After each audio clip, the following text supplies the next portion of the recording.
Welcome everyone! Well, I'm like one step bigger than I normally am, I just realized. That must be so terrifying.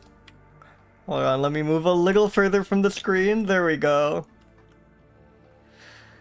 Welcome everyone, welcome Navjack, welcome Borpan, welcome Ribbon, welcome Cruel, welcome Malibe, welcome. Yeah, or like slightly large young. Exactly. Large young would be like, which I think there's like a max zoom level, so I can't have like as much fun as I want. Also, the like thing gets cropped. There, this is pretty good, I think. My like model is like insanely high res. Thank you, Gridra, so I can wait. Whoa! You're really getting a peek behind the curtain now. Okay, no, I don't think there's like an easy way to like reposition my model that won't cause huge problems down the road. So I can't go too crazy at this moment. I could have a toggle that makes me huge, because if I like save it as a separate model file, it'd be easier.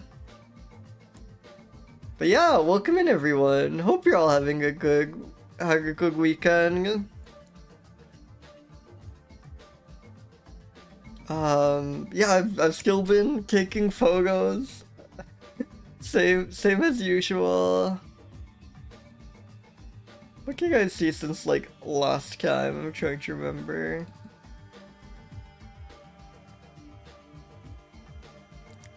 But I hope you're all doing well.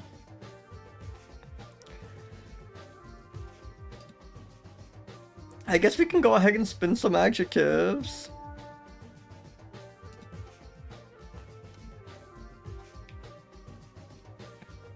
Let's set up that capture. There we go.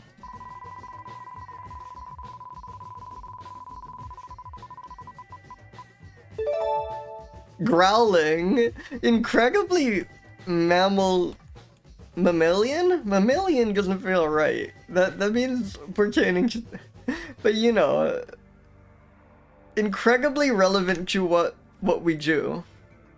That is actually something you could describe a lot of the mammals with.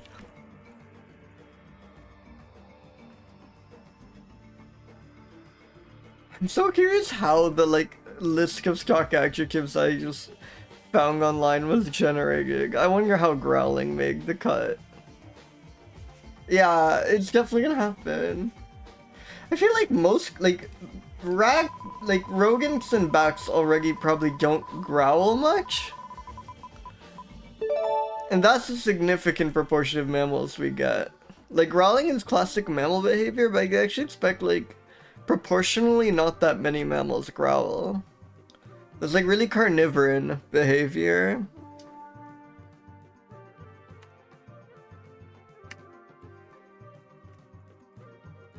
Willing is very tough. Like, some of them like look grumpy and slouchy and stuff. And like they're, you know, be hard to get them to do any, but other ones seem like very eager and keen. I think it's possible. I think we can work with willing. It's not gonna be easy, but I don't think it's a run-ender.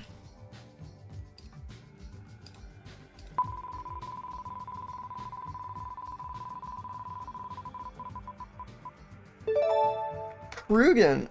Prudent is good. Again, not the easiest adjective to work with, but a fun one for sure. And finally, it could happen. Favorable.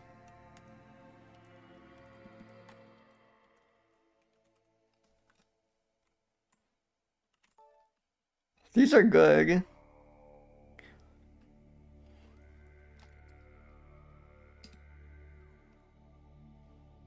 Yeah. Favorable is like nice and easy, I think. Like, I mean, it's a bit of a strange word to use with mammal, but another one you can kind of broadly construe as how good it is. But that feels kind of like a stretch. What would a favorable mammal be?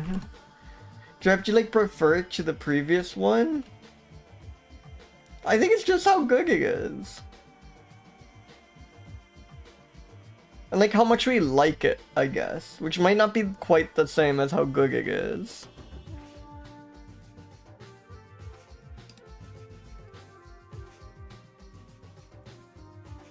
That's fun. I guess it's time to spin the first mammal.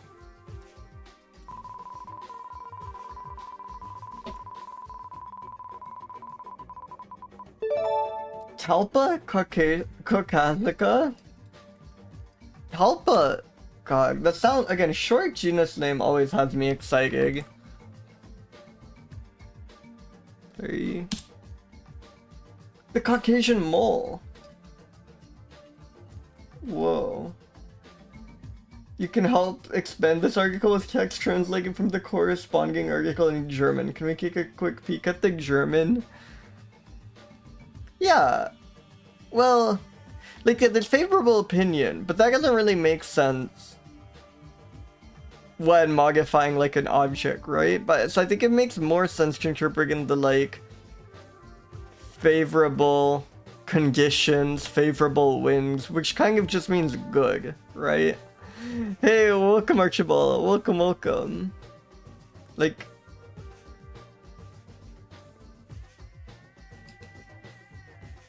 the Caucasus-Malwurf. Oh my god, why is the German article so expensive? What the hell? They weren't kidding.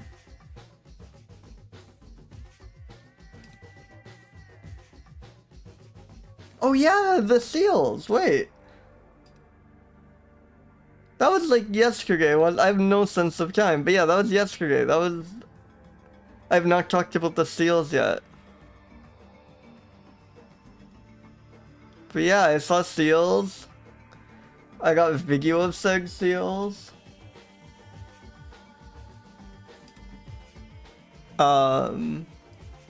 Or sea lions, which are or are not seals, depending on which type of pedant you want to be.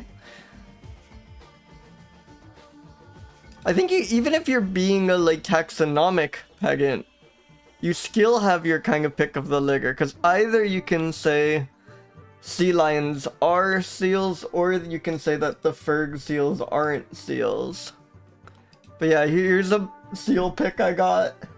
I got many seals pics. I got seals footage. It was great. I guess I can link the seals video as well.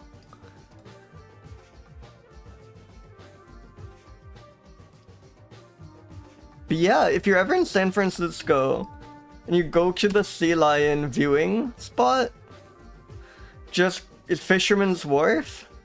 Super touristy, but like, the actual balcony, I think it's because I went off peak season. I actually think it's kind of almost better not to go during the peak season.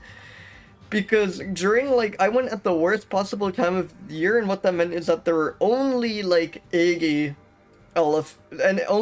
sea lions huddled on the main dock thing, instead of, like, 200 or whatever. But it's actually nice that some of the docks only had a couple seals, because it meant you got to get, like, isolated views of them like this, and you still got the Lake of Seals thing, and I suspect there were, like, fewer people there because it wasn't peak season and it was a bit of a rainy day.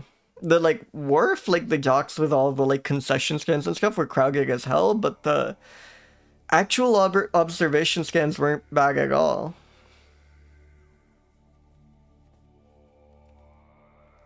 And yeah, they are just incredible creatures to see.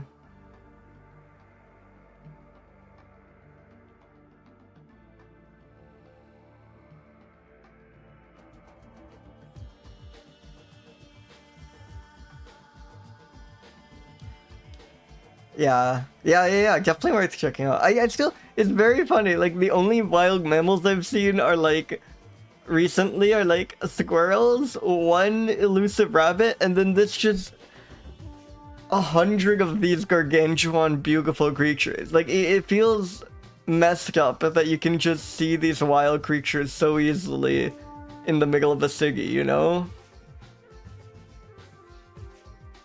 Like, it's, like, easier to see this than it is to see a mouse. Like, I have no idea how to see a mouse in the wild. I could just at any time take a transit ride over to San Francisco and just scare like 100 of these. It shouldn't be that way, I feel. This should be harder to see than a mouse, in my lowly opinion. Anyways, Caucasian mole.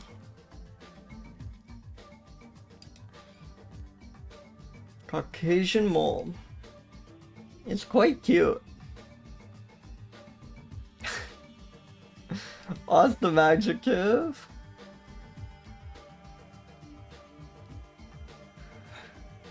Hard to see than a mouse. Benemy! Thank you so much for the resub. Thank you. Welcome in. Archibald. It is the Caucasian mole. Hey, welcome Rebuttal. Welcome. I really like that crew art you posted yesterday. Extremely good. Was that yesterday? I have no sense of time. I'm pretty sure that was yesterday. Hey, welcome Thorgan. Thank you.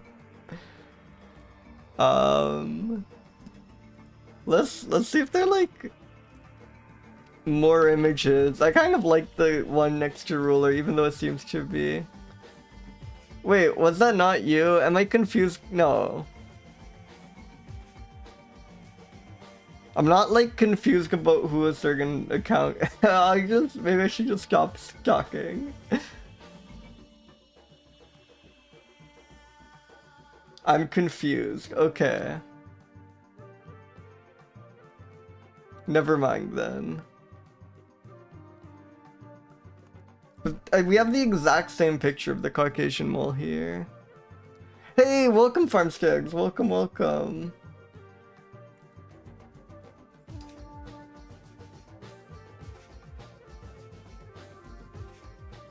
Oh, these are like gruesome.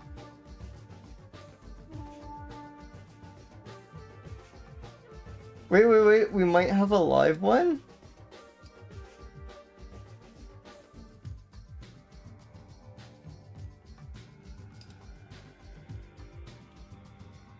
Okay, no, but this one at least isn't gory.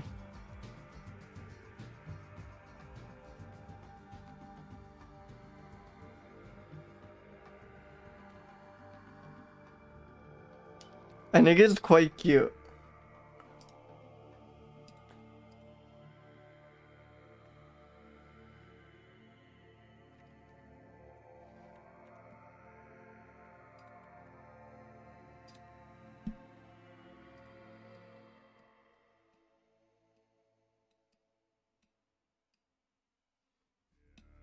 Wonderful creature.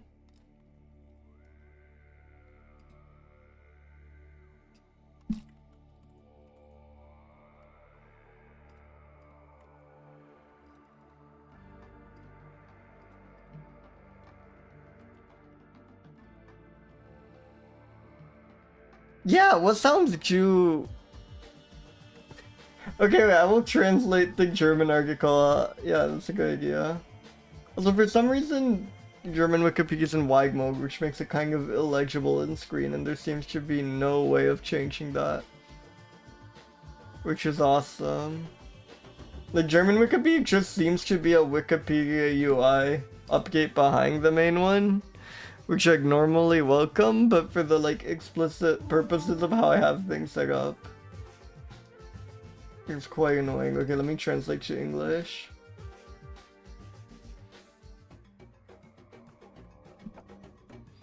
The Malwurf, yeah. The animals dig passages and tunnels where there are nest chambers.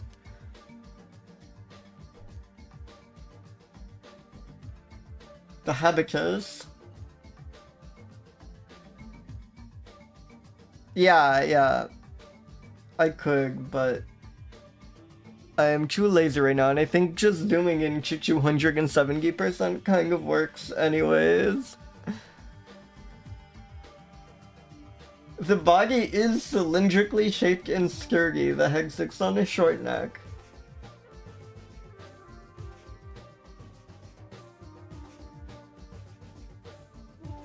There's a small hump between the two lip-side main humps. Oh, we can read about its way of life?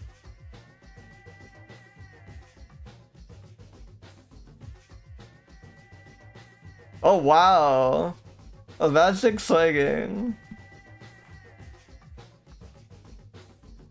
And yeah, it could be an inaugurable, like, I can't imagine it growling the way a cat does, but I could imagine whatever sound it makes is describable as a growl.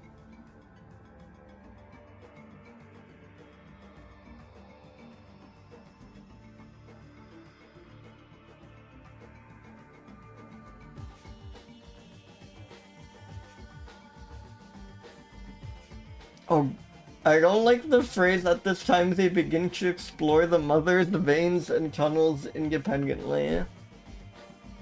Greetings, Greedra! Welcome, welcome.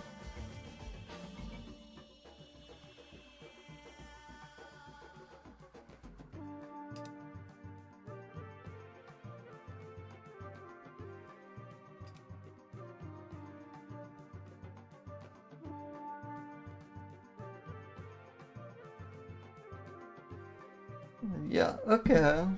There's some stuff here. God, that's so... I'm so curious, because I love moles, but I feel there has not been a ton of distinction between the moles. I actually think among all the types of animals we got, if you showed me two random moles we roll, Jesus, tongue twister there, I'd have the least chance of being able to tell them apart.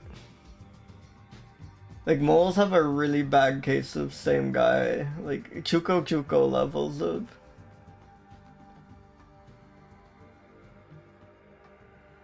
That is an awesome YouTube description. Noise of mole, real mole sound effect. Awesome. Humid depressions, river valleys, patches of oak, humid and deciduous forests, and mostly it's bugs.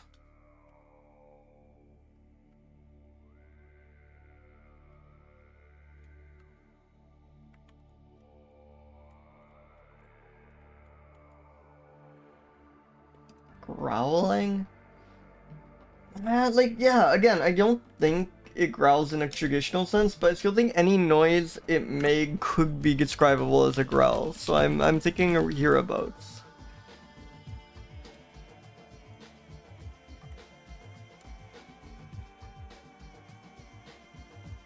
Yeah.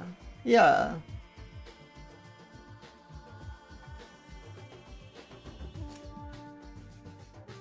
Exactly.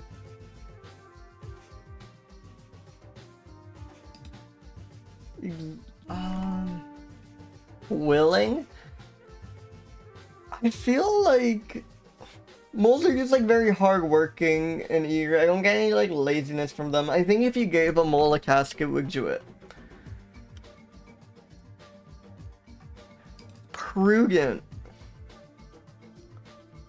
Again, they just seem well, I don't know, hardworking, caring. I think they would be prudent. I don't think they don't seem reckless or anything, right? A mole seems very cautious. Favorable? I like moles quite a bit, but I wish there was anything that distinguished this mole from all the other moles, you know? Moles is a very strong category to be in, but again, I hate to say it, but 90% of moles seem kind of just like the same guy with a different name. Sorry, I think I bumped into my mic. I hope there were no horrific sounds there.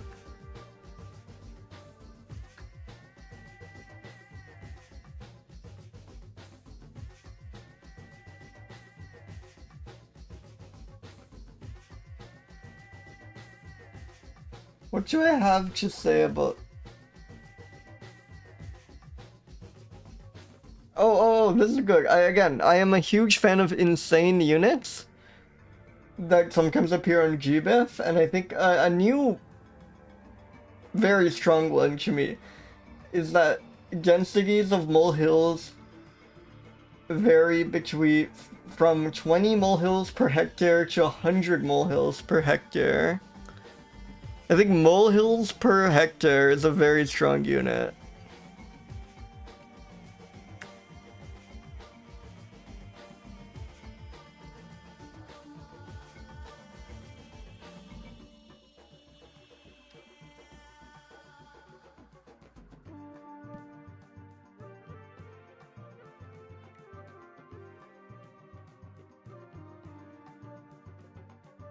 And then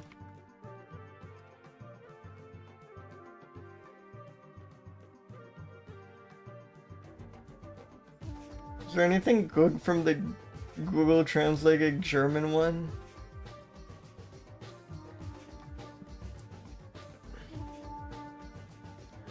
Yeah, exactly. It is just kind of there.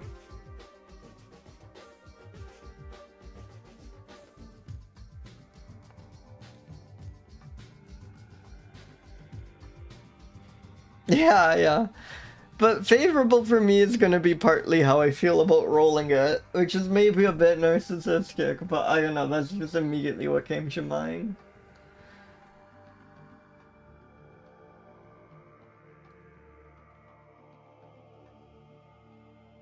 Huh.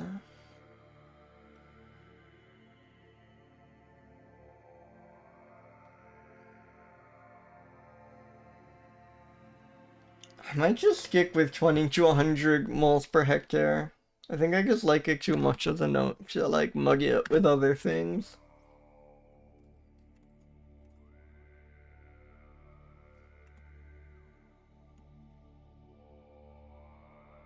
And yeah, let's spin another mammal.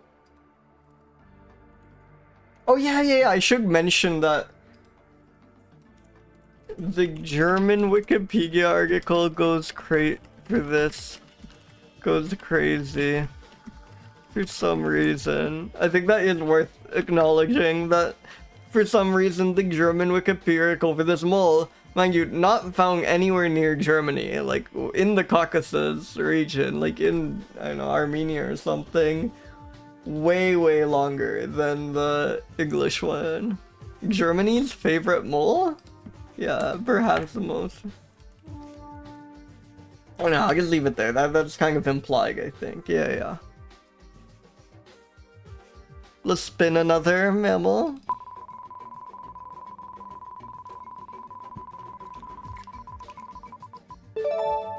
Muntiacus putaoensis. I don't like how it made me swear in another language in the middle of that, but... Leaf muntjac! Yes! I love muntjacs. And this is a particularly small muntjac. Cool range. Digging efficient.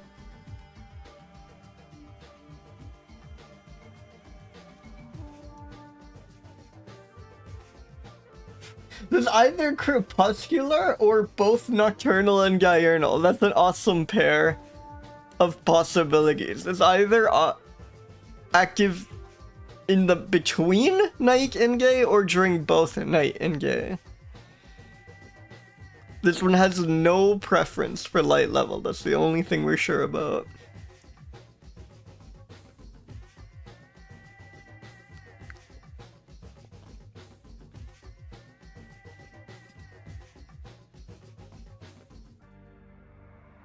But also just being called the leaf deer is really cool to me. That seems like such a magical animal. Local hunters knew of the species and called it the leaf deer because its body could be completely wrapped by a single large leaf? How small is this muntjac? Wait, what the hell? Okay, it's 20 inches tall, which is extremely short for a gear, but that is also a pretty big leaf. But oh my god, wait, please tell me there are images of this.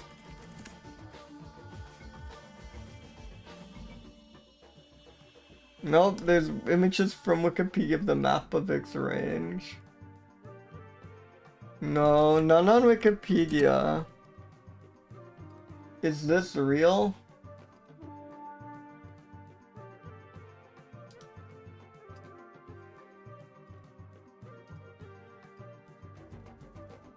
This is licensed by Google, so it's presumably from some stock photo site, which presumably was taken by an actual... Whoa, I can't search this. 1 second, I'm trying to reverse search this, but I don't know if you've ever run into a licensed by Google picture. They behave very weirdly.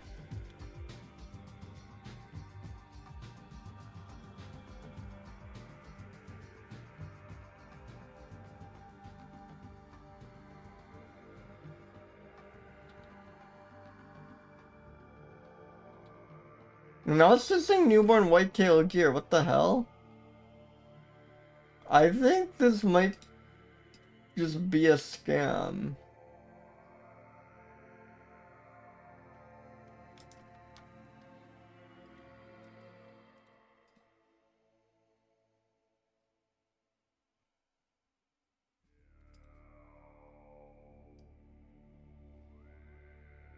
Whoa, but we do have an awesome, like, 3D model of one. Oh, a painting! Wait, that's way better. That's awesome. And you have to remember that this thing is, like, 20 inches tall. Is it the world's smallest deer species? There's some, like, really small deer.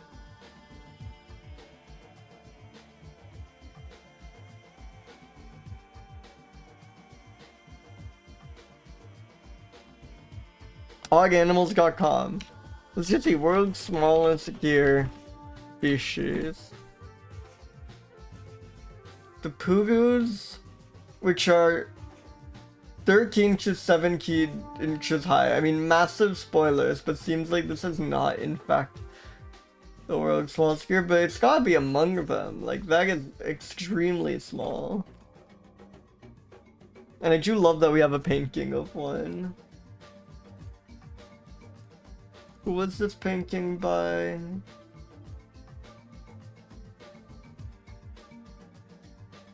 Michigan Science Art.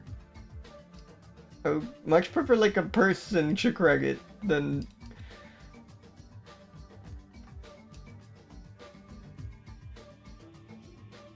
Let's see if I can find that. 1 second.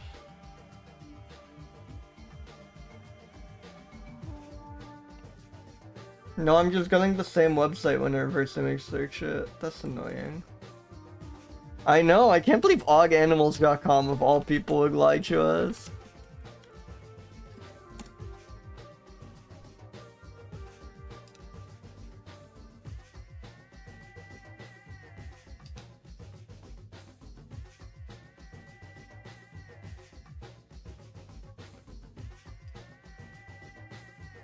There's like a really...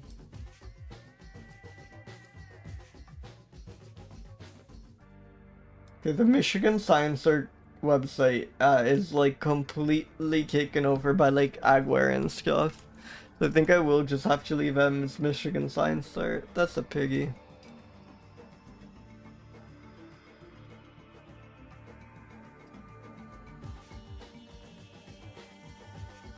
Maybe it's like a collective creation.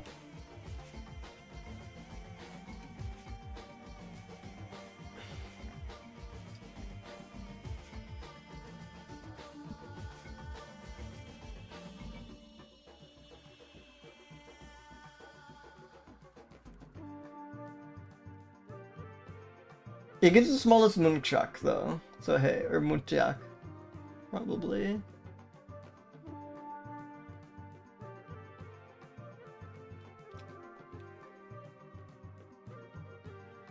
Tiny unbranched antlers 1 to 4 centimeters in length, often hidden by fur. Those have to be like vestigial or something, but I love that they have their tiny, invisible 2 centimeter antlers. Like, it's so cute. It feeds on browse and fruit. Sure.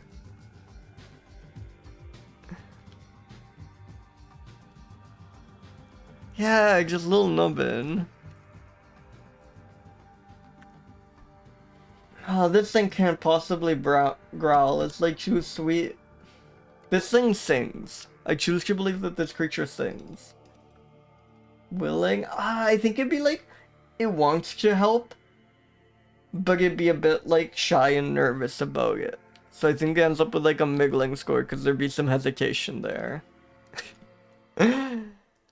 Prudent, it looks extremely prudent. Favorable, I love this. I wish there were like actual phogos. That's the only thing that's like holding it back, and maybe I can even bring it down to like here because I just wanted like a bit more about it, but extremely great creature. I just love that called that because it's so small. Can wrap itself in a single leaf. Yeah, almost certainly. Eats browse and fruits. Yeah, I saw the Joseph Trump page, but I can't like give him credit for a painting that I'm gonna know he painted. Yeah, the leaf Muntiacus goes crazy. I love small gear so much. Welcome, Pasca. Welcome. Eats browse and fruit. Anything else?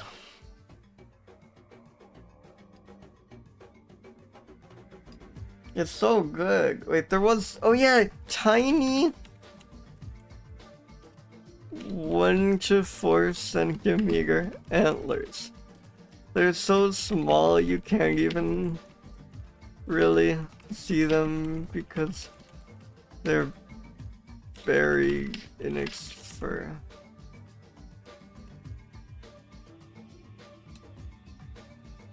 I mean, there's an image there, but I don't really trust naturerules1.fandom.com.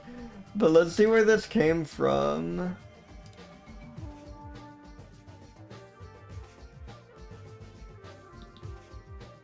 Okay, some of the leaf tier takes a bow. Wait, this might be real. This is BBC News. This is the right leaf tier. I mean, yeah, the species is known as the leaf Muntiacus. There we go, thank you. Hell yeah. NatureRules1.fandom.com to the rescue once again. I do quite like the painting. Okay, it's so awesome to actually see the creature. And you know what that I said I was getting a low favorable score because we couldn't see it. Now we like totally can. I think it gets up to like 231. It's fucking delightful. I love the leaf Muntiacus. It's so cute. Wait, like look at it. Look at it. Look at it. It's like hiding in the leaves. Let's read this article. Weighs 12 kilograms. It's such a baby. Oh. In defense, hey, welcome Marigold, welcome. In defense of ogganimals.com, at the time they did say it was the world's smallest gear species. It seems, I don't know, maybe we have since discovered smaller gears, or maybe it's controversial exactly which clade counts as the gear. But the Wildlife Conservation Society said as much. Now let's see, what was the smallest gear and is it actually a gear? I should have like looked more. I just don't want to spoil the Pugu too much. No, the Pugu Juju seems to be the world's smallest gear. Yeah, these are genuine gear. Man.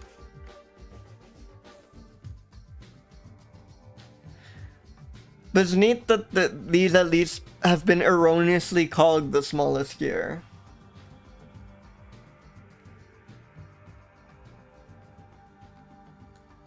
That's so good. Discovered in 1999 is kind of crazy. That's so recent. Like, there is a BBC article about its discovery. I also love how old BBC news articles just have the, like, ancient user interface for them. Like, I have no idea how they're running their website, but it's extremely funny to me that this is just like on the BBC website and it still looks like this.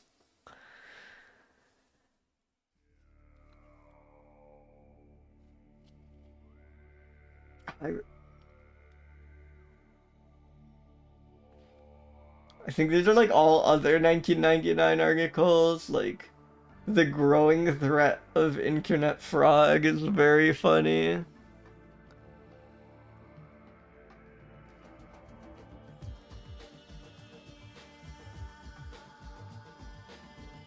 So there we go. Wait, and the attribution was not given by the BBC for some reason.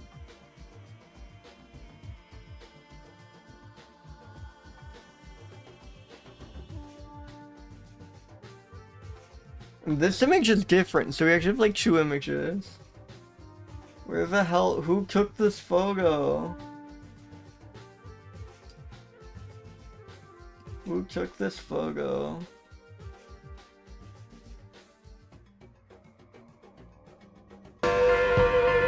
Great! Thank you so much for the resub! Welcome, welcome!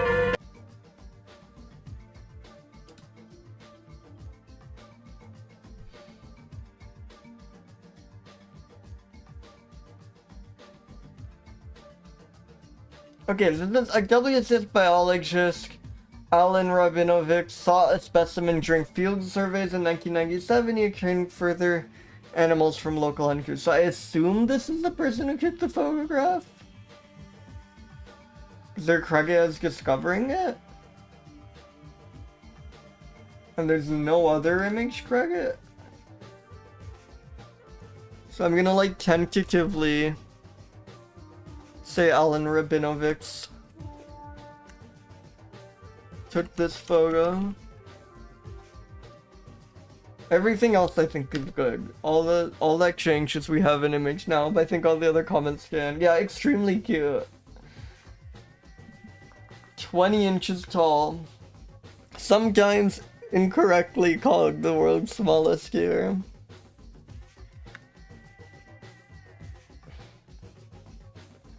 Yeah, that is so small for a deer. That's like wonderful.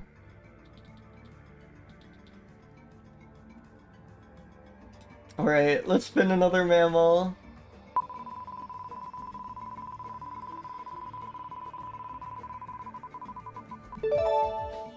Hagarilis congicus.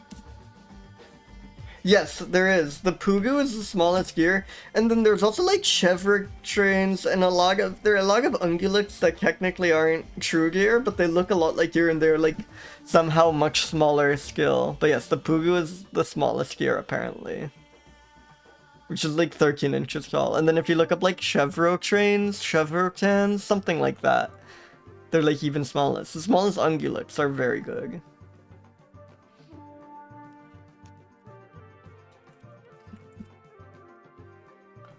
Oh, Congo Gerbil! Is Gerbil Ninja here? I feel like somehow Gerbil Ninja always manages to just miss the gerbils.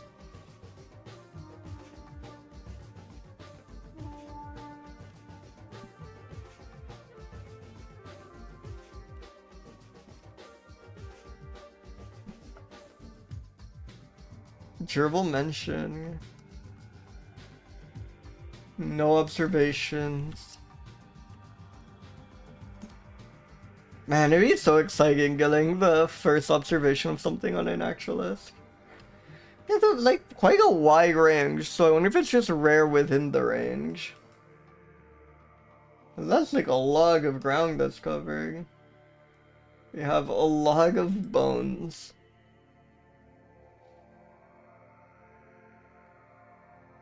Diurnal and terrestrial. Has been found in savannas and dry woodlands on sandy clay soil with grasses and even at the edge of villages. They have so many bones. Least concern, maybe locally abundant, is found in many protected areas and appears not to be subject to any threats. I think this creature is not obscure at all. I think it's just no one cares about this gerbil. It's so sad, it's so messed up. Fugan feeding, no information.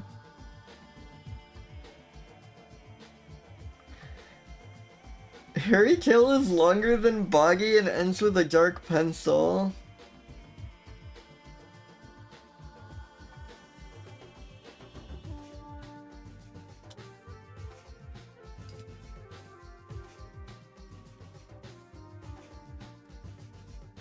Oh, no illustration. Do we have to? Well, let's look further. Is there really not like a single paper that has an image of this? No, this is just of the genus. This is a different gerbil.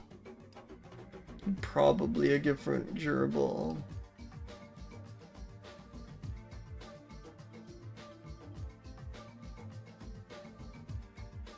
That's so messed up. So I need to photograph this gerbil.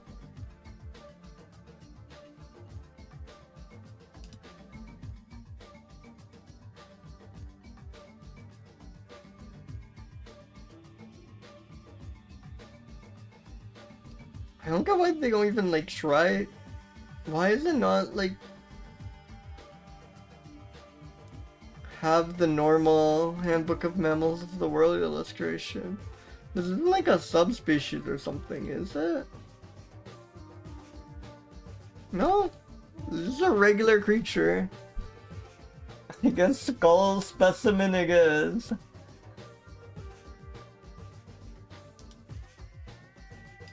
Jesus.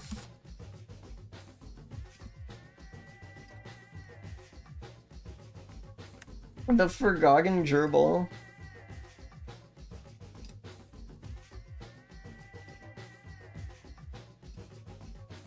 That's so weird. It has like a giant range and it's abundant in that range, but we don't have like even a single preserved gag specimen.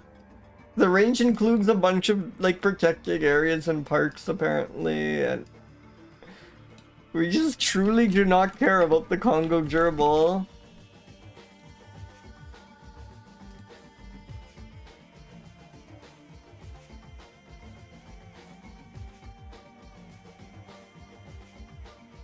Pierre Linchamps.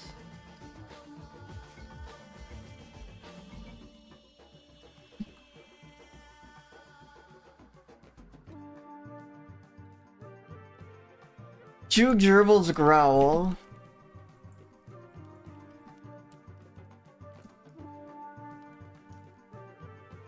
Okay, do we want to see talking gerbils? Oh, it gets 54 seconds first. Yeah. Always.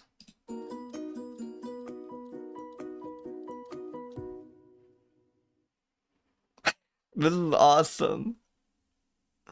Why is it? Definitely squeaks.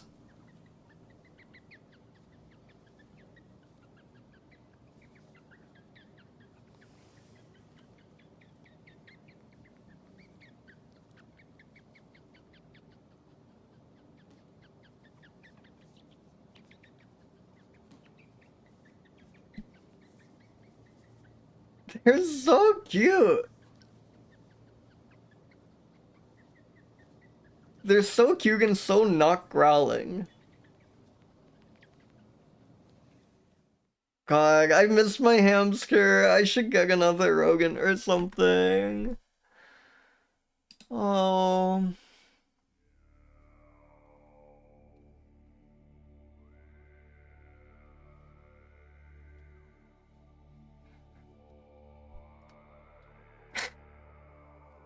I do like that the top comment is me using this video to try to entice my escaped gerbil to come out from under the cupboard. That is awesome. That is so good. These do not growl, I'm sorry. They look kind of like they could. Willing? Gerbils are so like friendly. Like you can just like keep one and it's your pet, and it's not like we like really actually try very hard to domesticate. I think these are willing. I think these are very cooperative. They feel quite prudent. Favorable? Well, I'm just like mad at how little information there is about this gerbil. I love gerbils and I'm glad we got to watch the video, but they couldn't give us like an illustration even? Let alone like an actual photograph? Welcome Lillian, welcome. Yeah.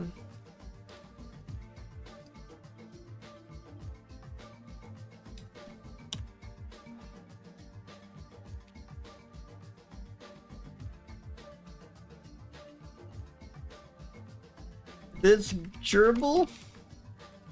has a huge range and is apparently locally abundant, but there is not a single photograph or illustration of it out there. We just don't care about this one. I think that's good.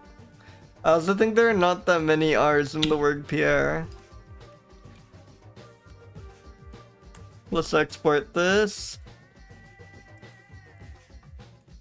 An apple slice might be a more effective method of enticing the gerbil to get out of the from under the cupboard.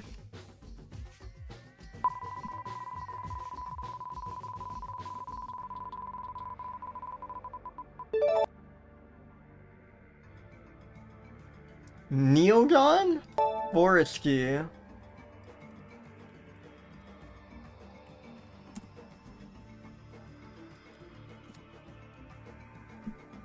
Forest? Wait, forest? Shout out forest?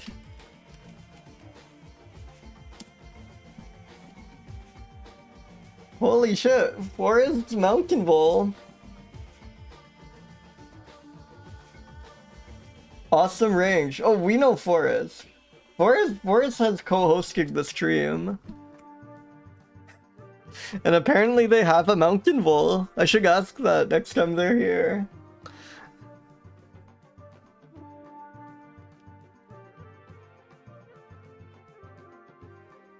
Close to the Chinese scrub vole, but larger body size and longer darker pelage. Taking efficient status.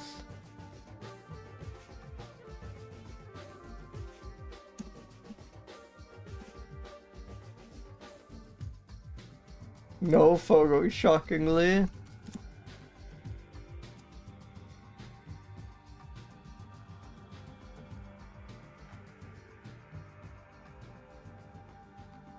Oh, it's another of these situations where they're like missing the one. It is one of these voles.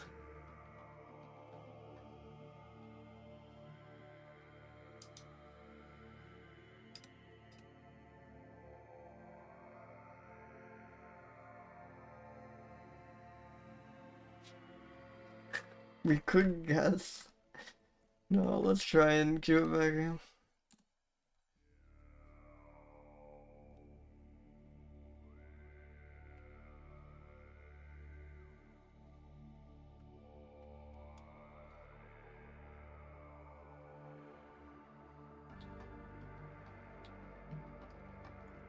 Okay, so I don't know, but maybe we can find an image of the one it's confused with. Wait, what can let's say? Morphologically close to Neodon Irene. Okay, can we at least get Neodon Irene? The Chinese scrub vole? Yeah. Forrest, we got your mountain vole. You don't happen to have an image of your mountain vole, do you? If you have any images or illustrations of your mountain vole, please send them over. I'm sorry, that's a very personal question. Okay, we do have some Neodon Irenes. It's apparently just like this, but bigger, longer hair, larger, longer hair, and darker.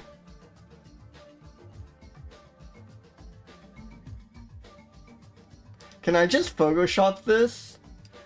Would that be acceptable?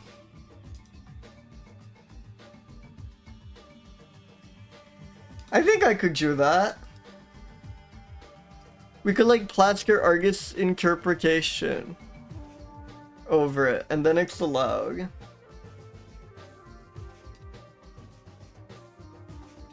Okay, let's have this as a top layer so it's more visible. 9th dimensional.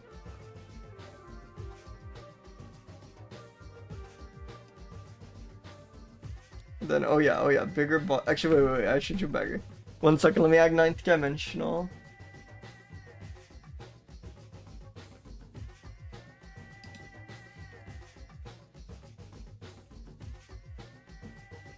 Excellent. There's no way the like magic. The fuzzy select is just gonna fuzzily select it. What if I like really decrease the threshold? No, I mean increase. I want to increase. No, okay, that's not gonna work. I guess like freehand select. This is gonna be awesome. I even scissor select. Fuck it. Oh yeah. There we go. There we go. I scale this up. Yes. And let's like not lock the aspect ratio. Let's get like creative here. There we go.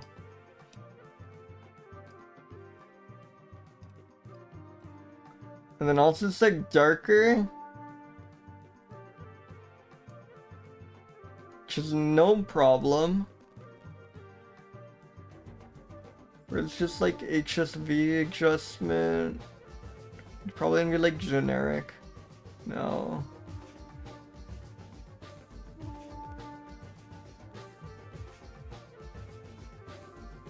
Yeah. No, I think we're getting somewhere.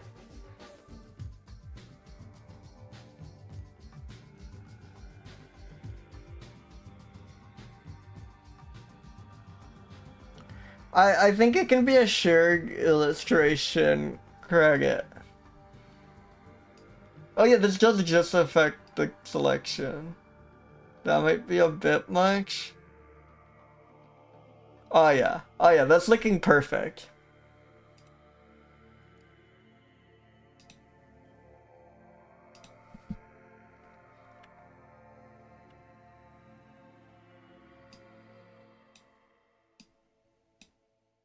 And then it's like longer fur, which I don't really know how to do, so I'm just gonna draw a bunch of lines on it.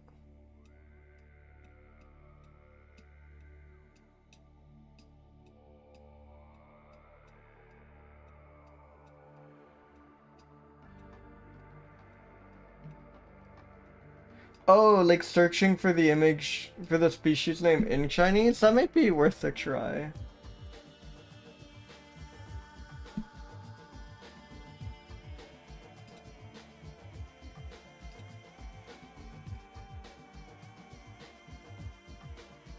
I should do that more when trying to find images. The problem is it's going to be way harder for me to like verify the authenticity of any of them. Or like even say if it like is showing the thing it claims. No, yeah, this is a different species.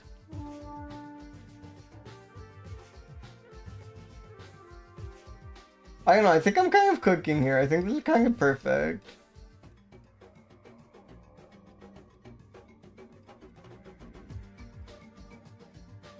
There we go, there we go. Click, merge down.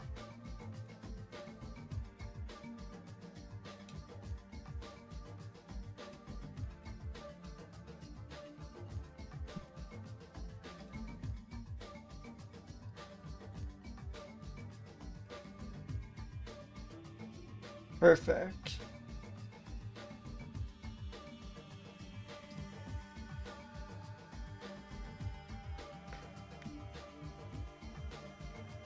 This image is by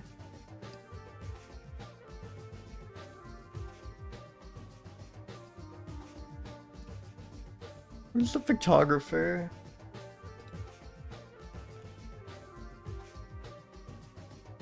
John Holmes. Modifications by Young. There we go, there we go.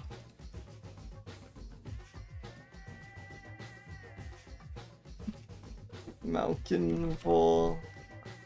This thing kind of looks like it might growl a bit. I still think it's mostly carnivorans that actually growl, but I think this gets some credit. Willing? Well, it's like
Hey, welcome back everyone, and welcome in Gogo Gabagool Gremlin, Pink Honeybug, and Beb.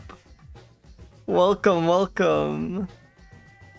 It's funny, I have it set to automatically like switch to that scene and mute me when ags start, because I really don't want anyone to miss anything, but I think this is the first time it's actually kicked in. Usually I'm pretty good about like running ags when and noticing when they're about to start.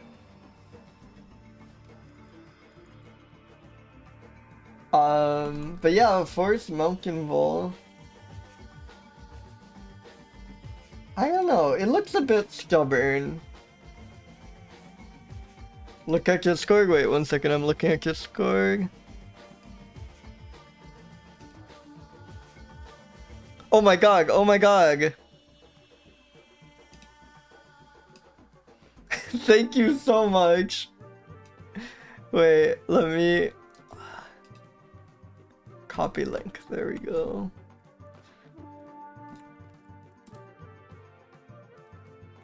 There we go.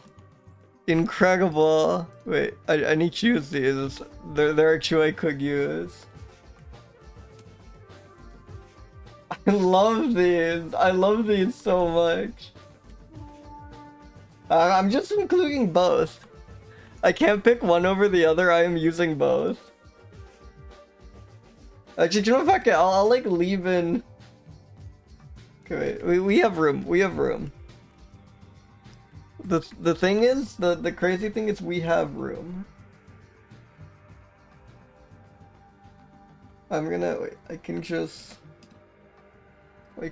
put this in the corner here. Yeah. Move this. I will have to shrink that.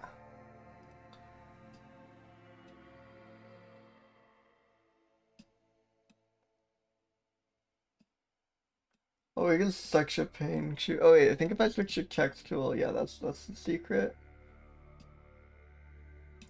Gimp loves to torture me.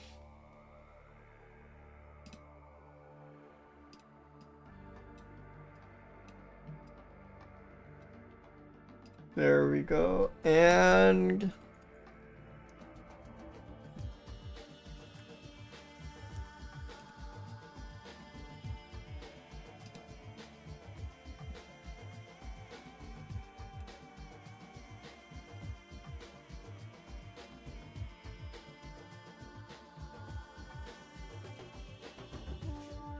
like it's so hard to move text around because it doesn't. If you click transparency with the move tool, even if you have the right layer selected, it just selects the thing below it. It assumes, so you have to like actually aim for like a pixel of text, which at certain font sizes is like extremely annoying. Image, yeah. We just.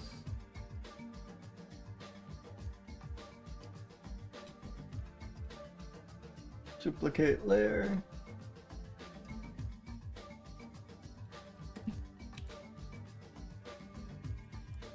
Wonderful.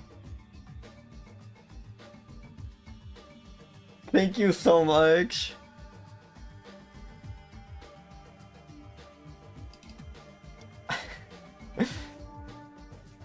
Growling? Wait, I already talked about how growling it was. Willing? This makes it seem even less willing. I'm going down to the 50s actually. No, this thing does not look prudent. This thing is like reckless and evil. But I do like it quite a bit. I like that we got Forest Mountain Vole. I think that's awesome. I didn't know Forest had a mountain vole.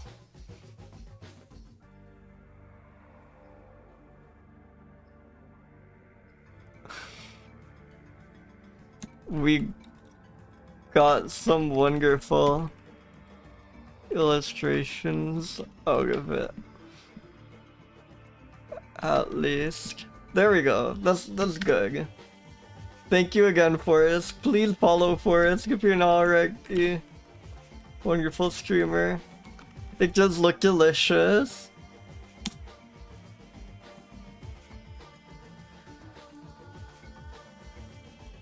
Let me spin another mammal.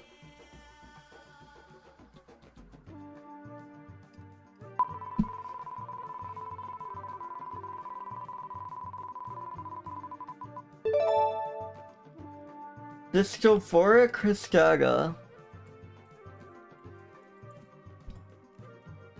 Holy shit, hooded seal, what the? Wow. Wow. Only member of its genus. I think I've heard of this.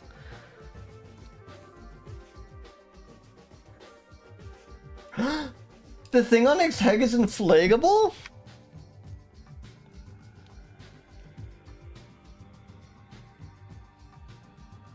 That's insane. Can inflate it from one of the nostrils is done by shutting one nostril valve and inflating a membrane which then protrudes from the other nostril. Oh, is this like the elephant seal thing? Wait, I think I've seen this. Do they have images? Yeah, this is also like an insane seal color scheme.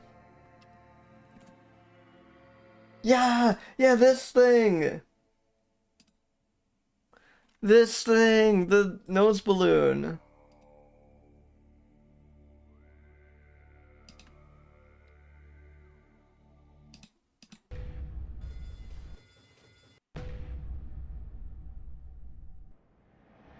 Just show me the nose balloon. Where is that? Here we go, here we go. Blow a nose balloon.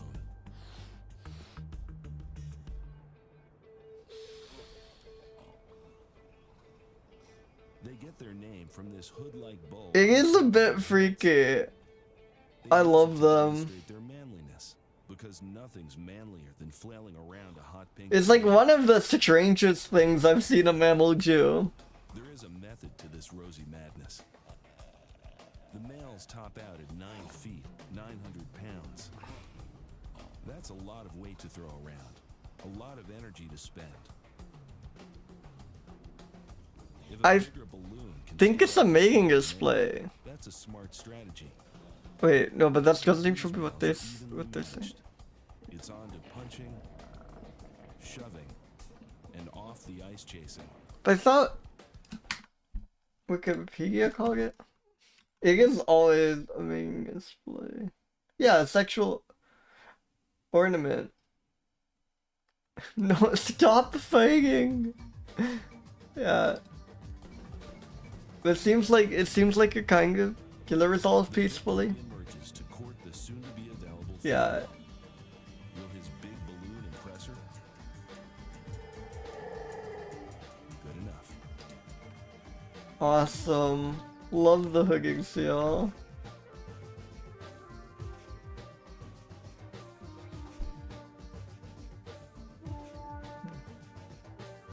Loves ragfish.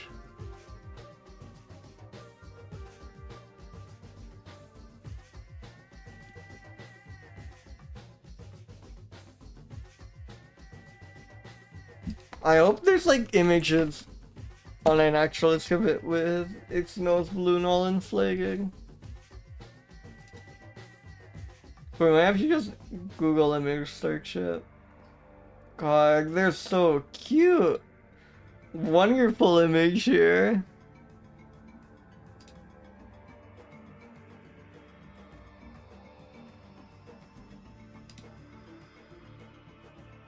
God, they're so strange.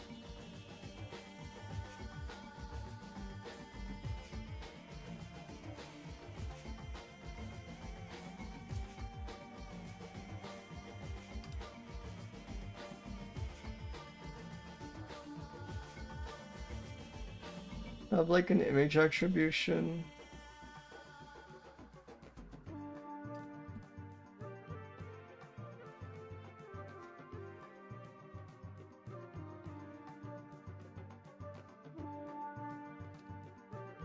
Not Geo probably will.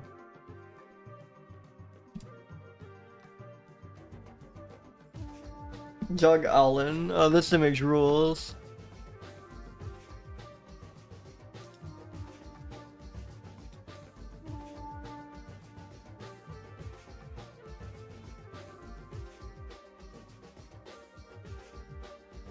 Yeah, it does look extremely painful. It gets very body horror. Like, I do find it kind of disturbing.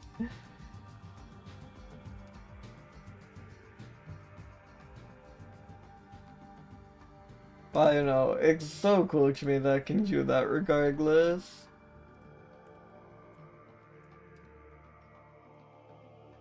Hey, welcome, A Square. Welcome, welcome. We Gig and Gig have Forrest's very own mountain bull.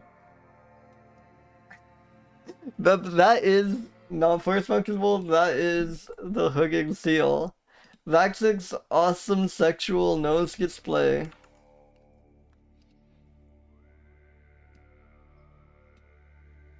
Like inflates its nose sack like a balloon. You can just, yeah, you can get why it works. Like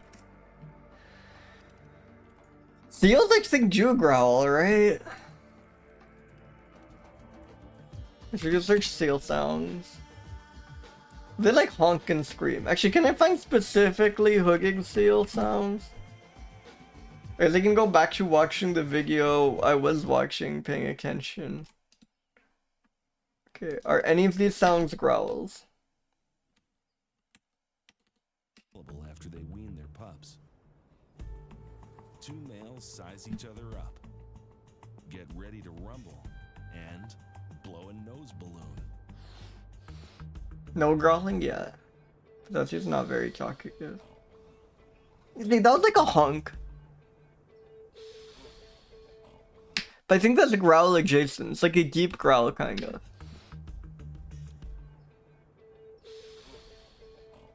There, yeah. They get their name from this hood-like bulb on the top of their heads. They use it to demonstrate their manliness. Yeah, I can't tell if they like add goofy, if they're like adding goofy balloon inflating sounds in post, or if it actually sounds like that.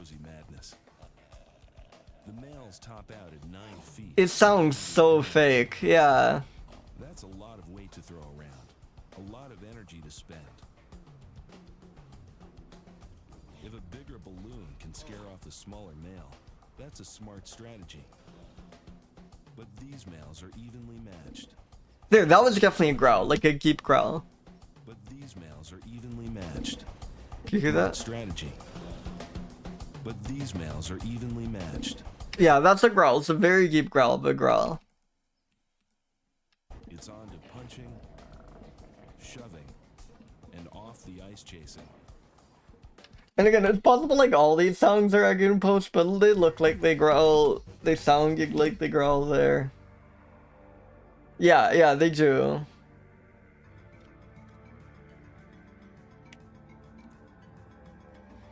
I mean, it actually growls, and again, even though growling's like a classic mammal thing, I don't think that many mammals actually growl. Or like, potentially actually growl. I don't think these are willing. I think these are like very stubborn creatures. No, they're like very reckless and aggressive, just like charging at each other there. These are super cool. I think this was a very strong role. Like iconic, strange, and interesting creature.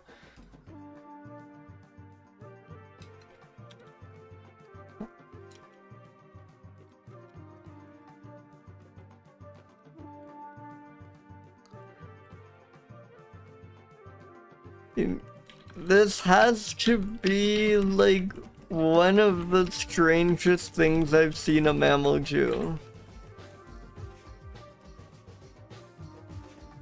Oh, growls confirmed? Yeah, I think I've seen this. Yeah, Frozen Planet 2. I was gonna say, I think I've seen these before. I watched Frozen Planet 2. I remember these guys. I thought it was elephant seals for some reason, but no, it's just these.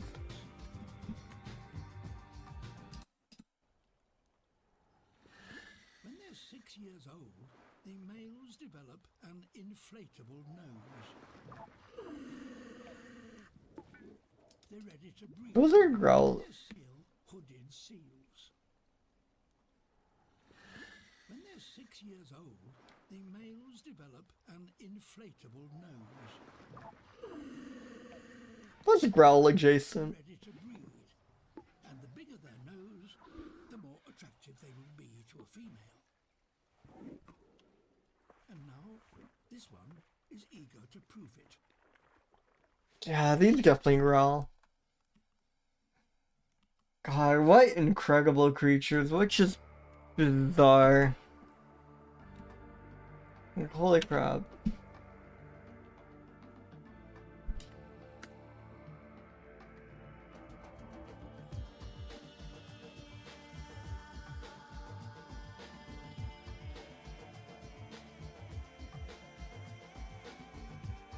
They come in neat colors too.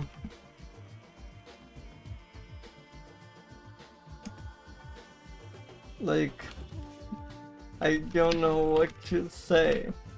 Their nose has a giant inflatable flesh balloon. How can I do that?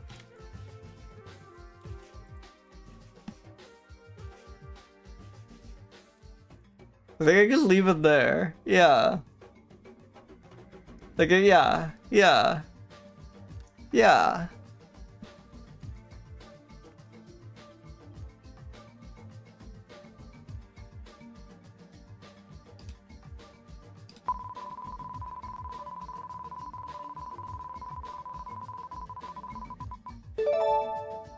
Holy crap, this I'm excited for. This is a very promising name. Holy crap! Awesome, the Tyra. Only species of its genus? Look at this. It's called Stranger Foreign. Historically Chambois, the wood dog. Awesome. Hey, welcome, Cuber. Yeah. Really good rolls today.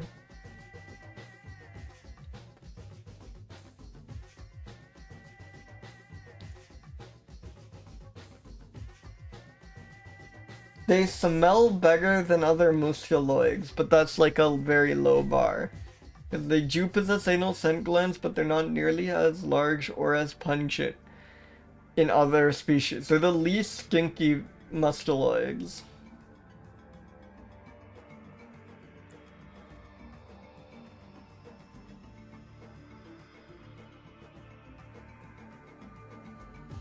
Oh, that's awesome!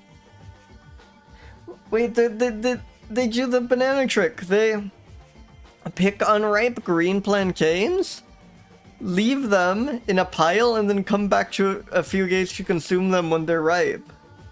That's so smart. Wonderful. Did you hunt rodents? Opportunistically. They are strange. Like, this is not a typical ferret or something. This is really... Look at that face. It's really bizarre.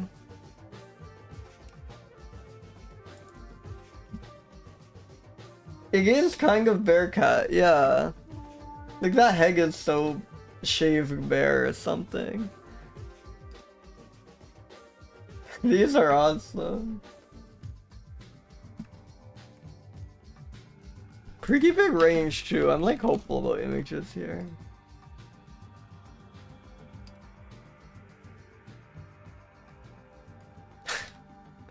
Wait, this is awesome. Really good image.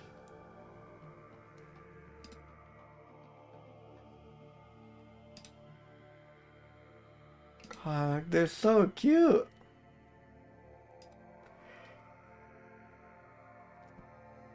Oh my god.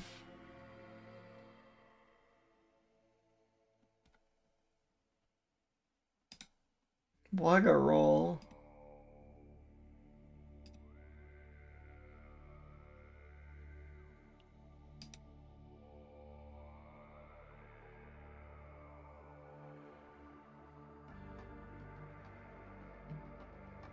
It's so bare in this image. This is if a like weasel was a bear, you know?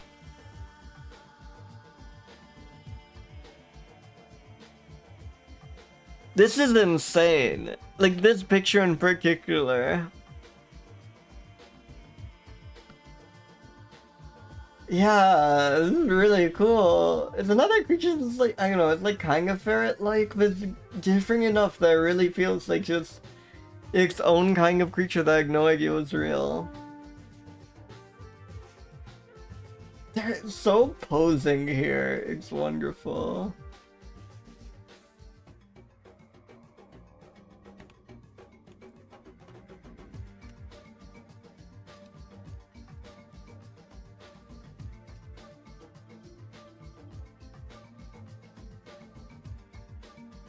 Yeah. Yeah, bear that got enfeebled by a witch is exactly what these are. God.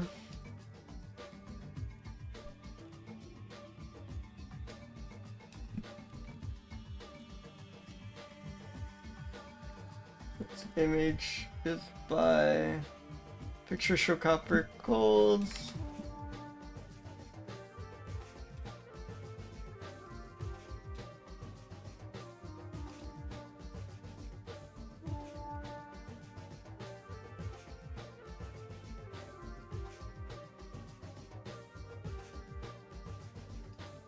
These things definitely growl. There is no doubt in my mind. I mean, let's find a video. At least because I want to see these in action.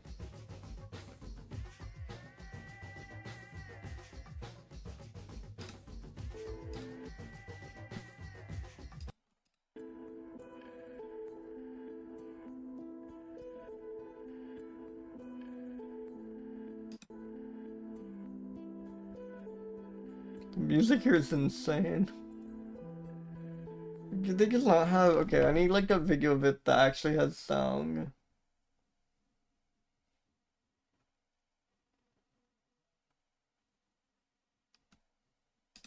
Okay, can I see this creature? Oh my gosh, this is a rescued Tyra. Oh my gosh, I can't believe I'm holding a Tyra. Hey buddy, I'm on an expedition into the rainforest, one of the biodiversity hotspots. this is where you get strong. Seemed all Can it make a noise, please? everything it could find. You were awesome Do clarification. not try to buy this thing as a pet.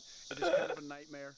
He's really good at climbing my arm because they will climb trees and they'll eat things like eggs from bird nests and fruit, and he's got really good teeth. Look at those things. They're made for biting thumbs and other things. But wow, this is definitely the closest. Maybe it's not rescue growling. here. So that is why I can play with it, and it's just the cutest thing. Oh my gosh. A little baby Tyra. Hi, sweetie. Oh. A snarling Kyra.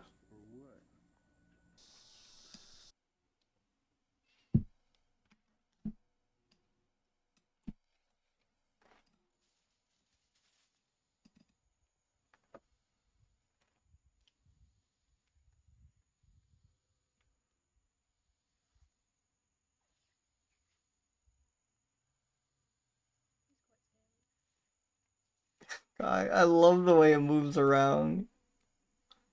Keep staring at the camera.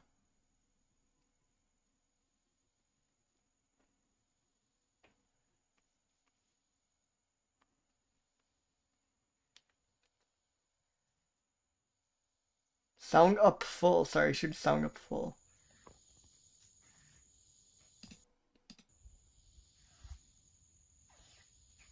Oh yeah, there we go. There we go.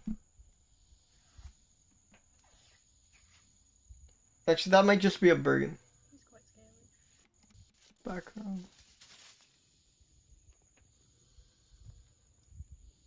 Like, that's definitely a bird. Hey, welcome, Washa. We're trying to figure out if this creature growls. It looks like it growls.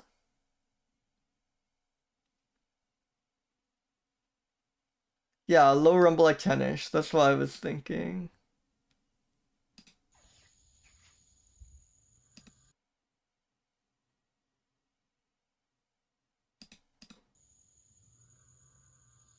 Yeah, there's no way this isn't a growler.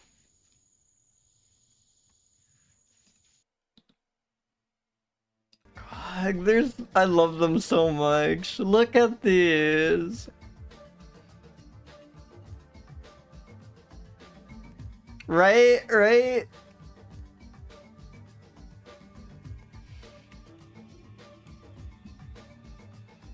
Yeah, these growl. I don't care if we don't have any evidence of it, there's no way they're not. Let's read their Chiba for a minute, too.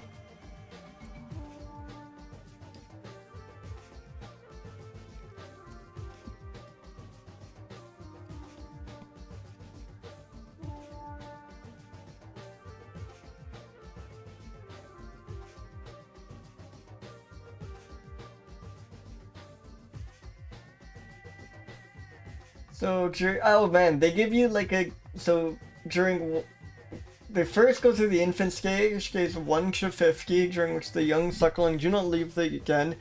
During age 50 to 75, the fledgling stage, the young leave the den for short periods in solid food is provided by the mother in addition to milk.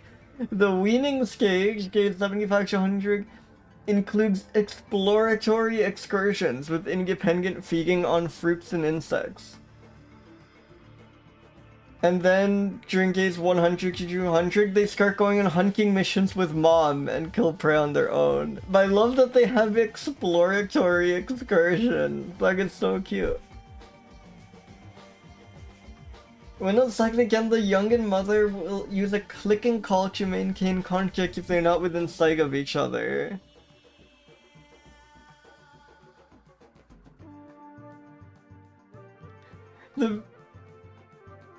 The protective behavior persists as the young grow, and mothers may also carry or drag them back to the den by their neck or ears. These are so cute.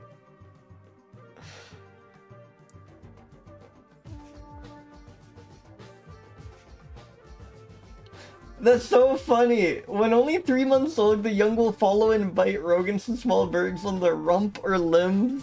Through experience, bite placement is improved, resulting on killing bites to the base of the skull. They just have no idea what they're doing when they get started. They just like bite at the feet and the butt.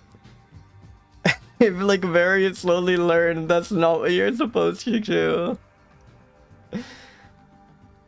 Yeah.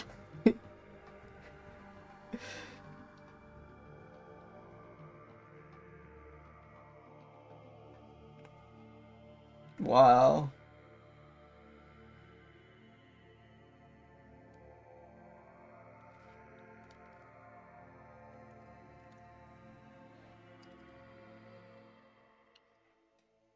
Willing. They don't seem stubborn. Like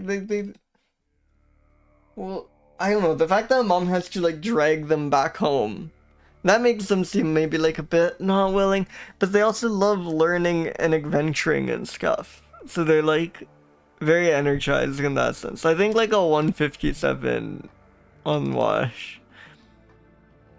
Prudent. They do seem a little bit reckless, unfortunately.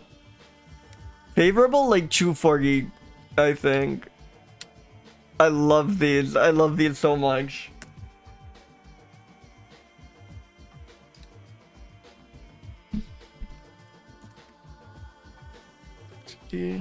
Like, if a bear was ensmallened by a witch, they go on exploratory excursions when they're little, and they very slowly learn to bite. When they start out, they just bite the feet and rump and stuff, and it takes them a while to figure out. They're supposed to go for the hag.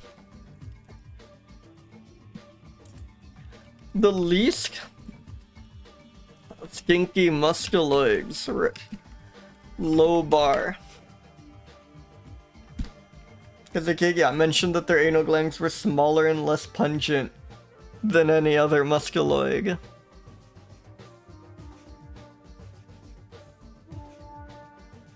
Yeah. Oh yeah. They store up green plantains and wait for them to ripen before eating them. Wonderful.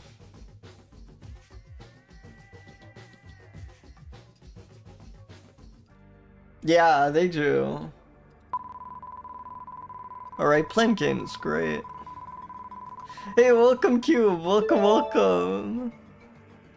Balionycteris maculata. Nycteris means night, which is often backs, but we've at least once got something awesome with Nycteris, so I don't want to be too hasty. But no, this is Poggy Wing for bat. I mean, I love backs. Wait, the smallest mega bat in the world. That's awesome. The smallest big bat in the world. I love this. They're mega bats, but they're 2 inches tall.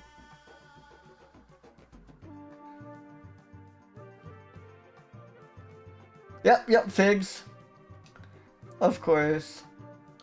They feed on a range of generally small, inconspicuous fruit, such as fig persimmon, and on some insects and spiders. Wait, Cube. When was this remote uploading? I love it so much. I've never It's extremely good. Holy shit. Wait, there we go. Wait, can you check Gamify this for free? I keep forgetting I have this power.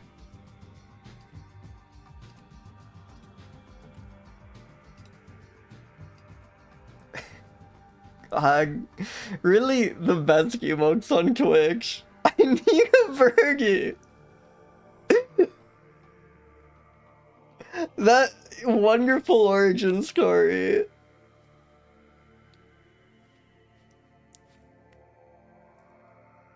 That's so funny.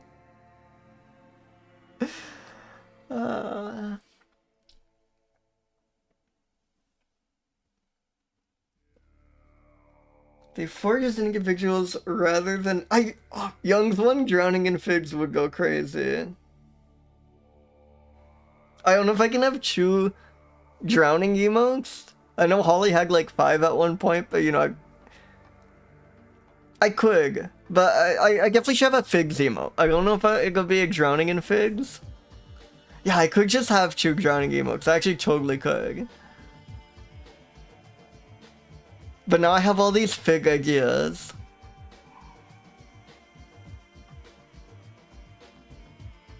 Yeah, I should make a fig emote. I also like for slot reasons it'd be useful to have an animated emote. I think I have like more room. I think I have, yeah. Yeah, there's always like a crazy number of animated emote slots. And there's some like animated emotes that I think. But yeah. Yeah, I was thinking about that, rotating 3D model. I was wondering if I could do that. Like, could I buy a fig, set my camera up on a tripod, and film my own rotating fig? I guess the rotating part would be hard. I just have to, like, spin it really fast and then record a good section or something. Because I don't think I have, like, a rotating dish I could use. I'll think about it. I think I have ideas.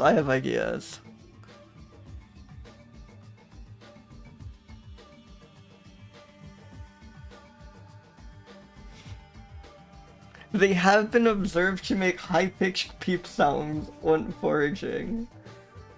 Yes. That's very much not a growl, though. I think a peep is about as far as you can get from a growl.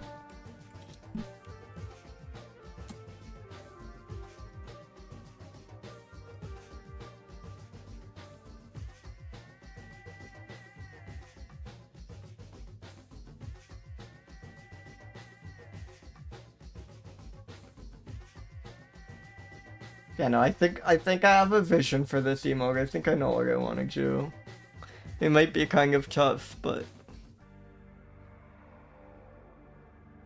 I think it'll be fun.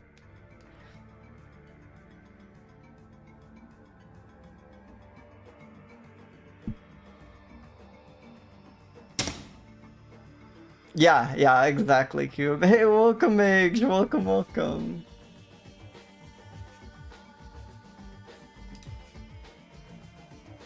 Excellent image. Gently killing it, as always. The lake? I guess that's why they call it the Spogig Wings, right? The Spogig Wing Bat. But the Spog Surge was incredible.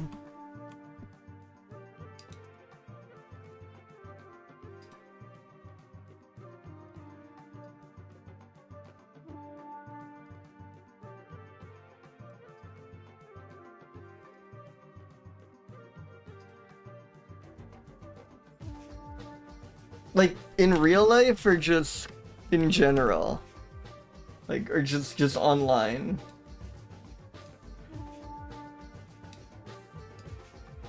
Because I feel whenever I see a bat in real life, it's kind of... It's just a, like, silhouette up in the tree or in the distance. So it'd be, like, hard for me to catch on if as to how much of an assortment I got. Oh, that makes sense. That makes sense.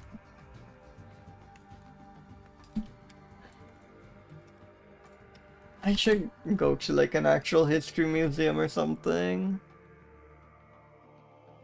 Yeah, I like almost never see wild bats. Though I remember I had a friend who grew up in the country and she would talk about, she talks about how like whenever she meets someone from the city, they're like, oh yeah, I never see bats.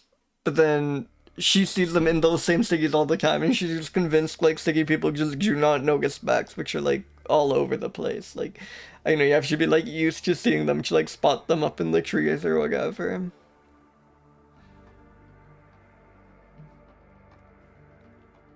I should like look out more for them at night now that I'm in my critter spotting phase. They presumably make tents in which to roost.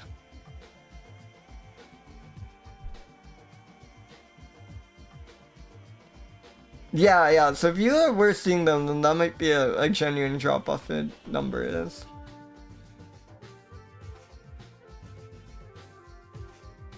Yeah. I should really keep an eye out.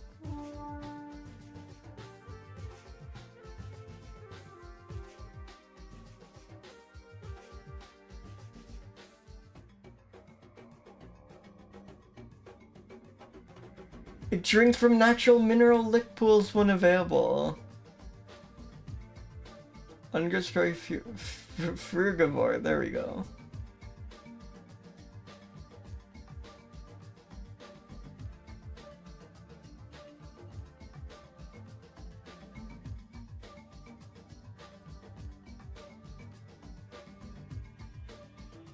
I love that they built camps. And that they make peeping sounds. You know, these are good bats.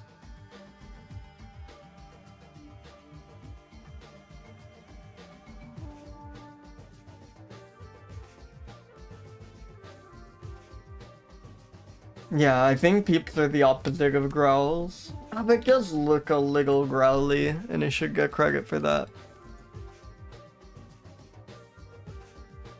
Willing?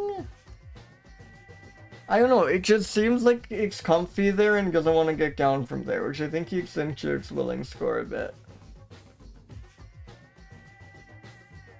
But it does make tents, which, I don't know, that's a certain amount of, you know, dedication of willingness.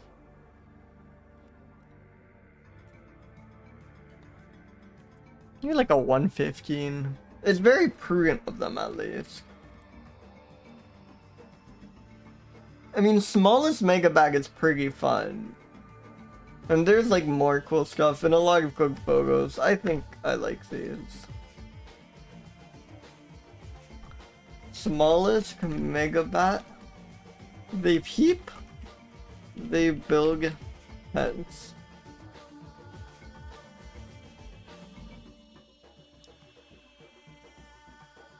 They drink from lick pools. That's very cute.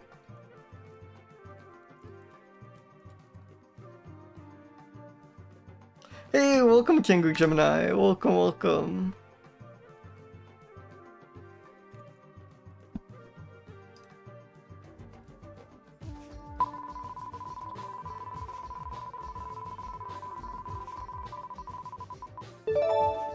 Hylopetes winstoni. Winston's Hylopete.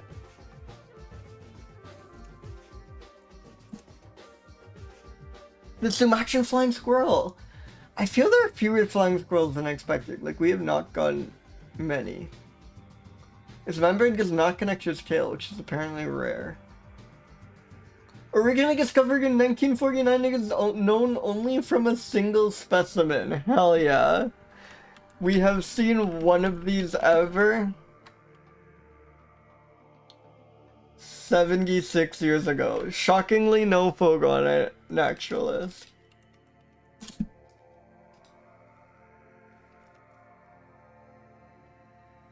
The specimen is still in some museum, though. We do have an image of the real thing.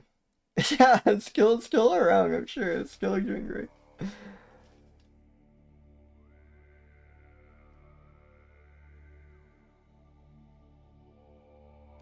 God, that's a bit worrying. I hope the squirrel's doing great. Just really good at hiking.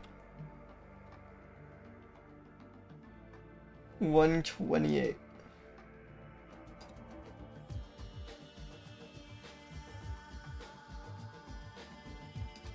Oh hell yeah. God, look at all of these. Flying squirrels are so good. It's so fucked up that squirrels learn how to glide.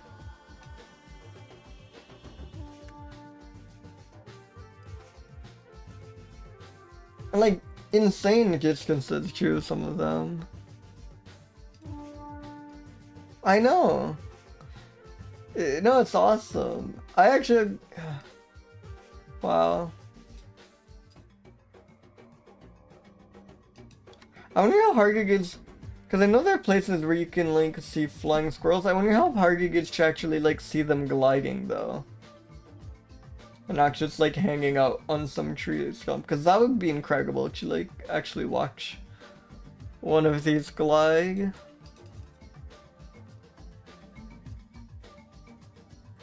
Was this just, yeah, the Sumatran flying squirrel?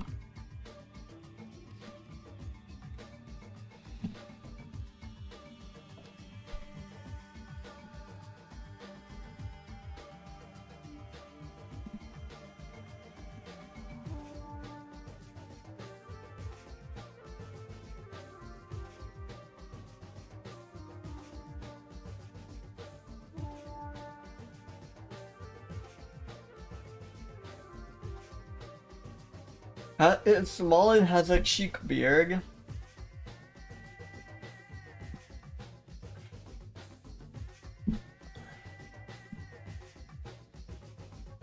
God, this is gonna be a hard one to score. I don't really think so.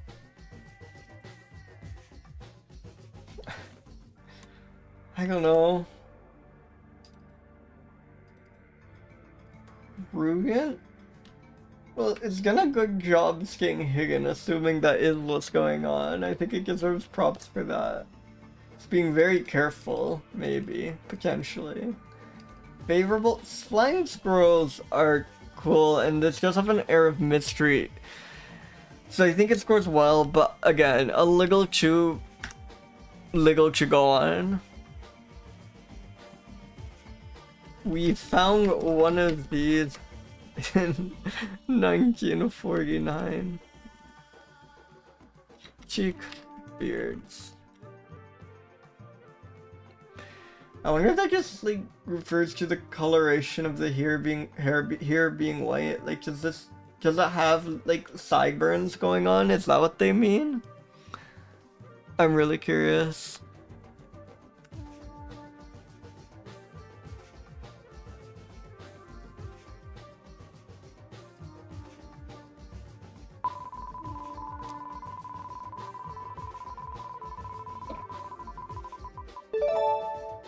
Kerivoula lenis.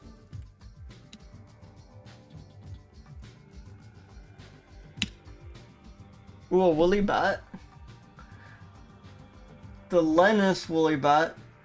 But lenis is just Latin for soft, so it should really be the soft woolly bat, right? Like, they just forgot to fully translate the Latin name here.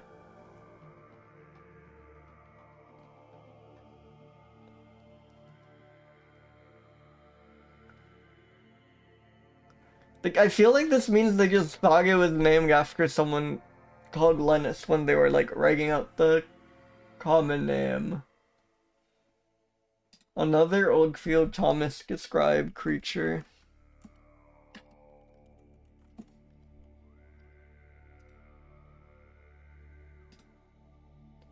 No observations.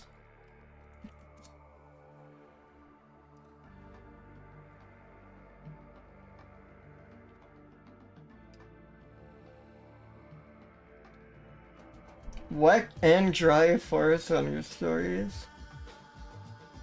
Full extent of his distribution is uncertain, no doubt wide but fragmentary.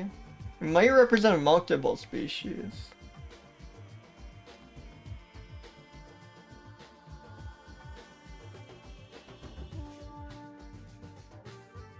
Medium-sized brown Kerivoula.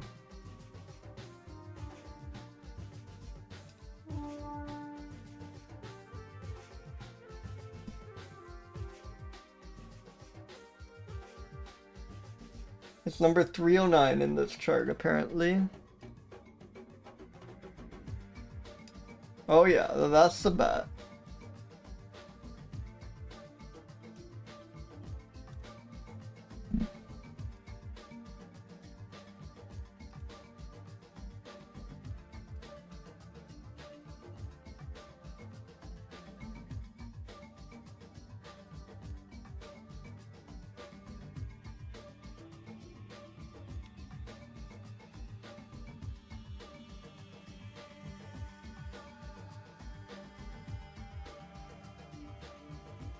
Lenis woolly bat.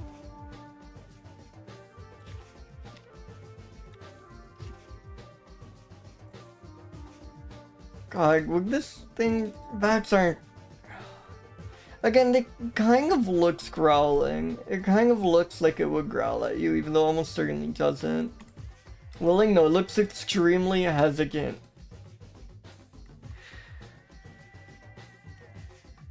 And prudent, it does look kind of careful. It does look prudent to me. Favorable, I'm sorry, I hate to say it, this one is like so whatever to me. There's, I like bats, but there's like absolutely nothing to this one. It is a very good shape. It's a wonderful illustration. Actually, it deserves some credit there. Though all of these illustrations could be quite cute. But it's a very cute looking illustration. They forgot to fully translate the common name. Quick facial expression. Might be many species.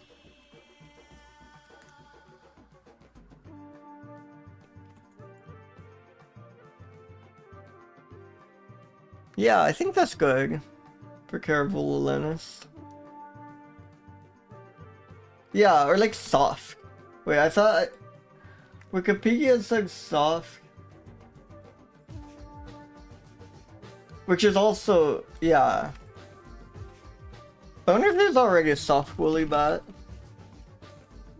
Is that taken? No, that's available. I think soft woolly bat. Yeah, soft woolly bat would so work. Should be the soft woolly bat.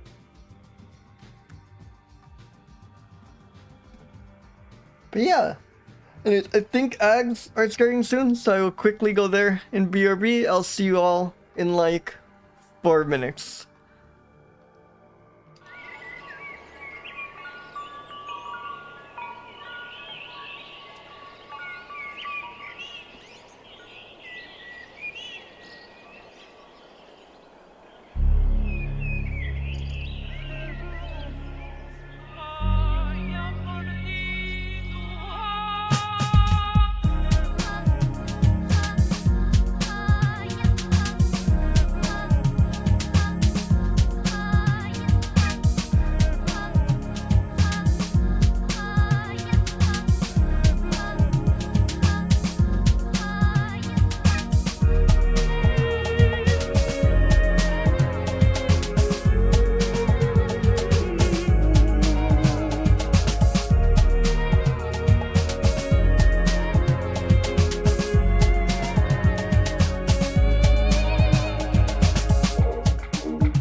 Hello! Welcome back, everyone. Welcome, welcome.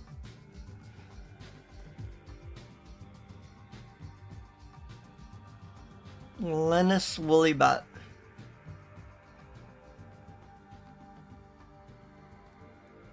I suppose we should roll another mammal.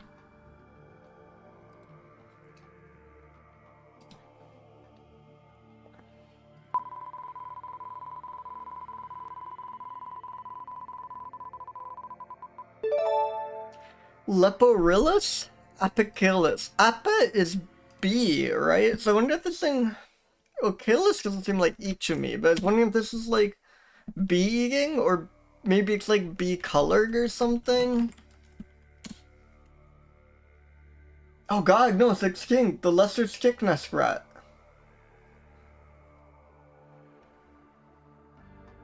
Was listed as critically endangered in 2008 because it's thought to maybe survive in remote, unsurveyed territory. But then it was reassessed and ruled extinct. Last confirming sighting in 1933, credible reported one in 1970. Damn. Well, we can't review it, but we can read a little bit. It was easily tamed, sometimes climbing onto tables to get sugar. It was also eaten by people.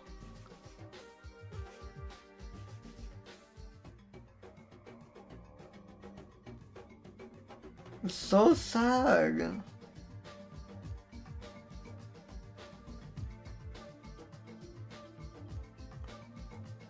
They were tame enough that any that escaped came back to join him for supper. Tried to keep lesser stick-nest rats in a box with greater stick-nest rats, but found that they keep fighting and that the former always remained victorious. The lesser stick-nest rats kept beating the greater stick-nest rats in fights. What an underdog story.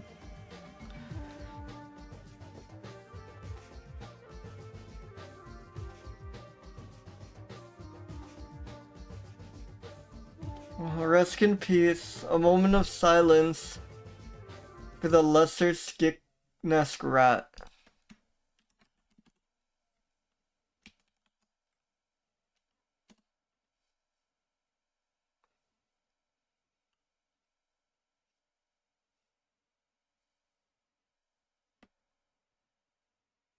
Moving on, I guess we can spin another mammal. God, look at the illustration. Poor guys.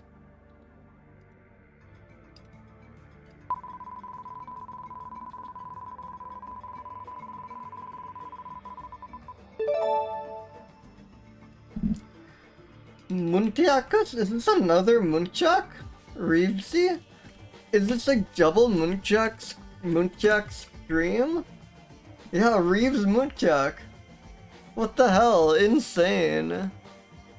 Look at that. Look at this skull, right? Some of the Muntiacs have the like weird kind of demonic looking skulls, I think. It is reversey.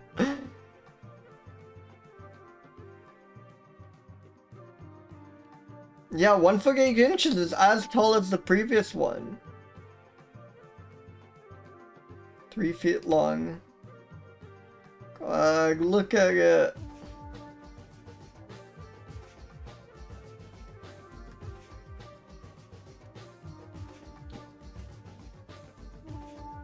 I know, I can't believe we have a double Muntiac stream. Yeah, like what's going on here with the like tear duct is very weird.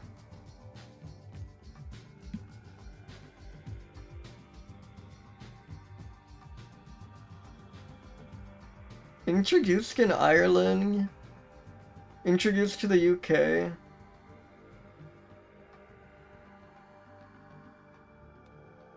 Introduced in Belgium and the Netherlands. They like import these everywhere. It mostly eats herbs, blossoms, succulent shoots, fungi, berry, grasses, and nuts. and tree bark, but it will eat eggs and carrion opportunistically. It gets called the barking deer due to its distinctive barking sound.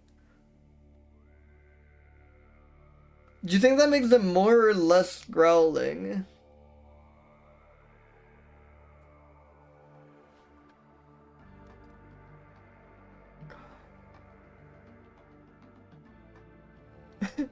Yeah.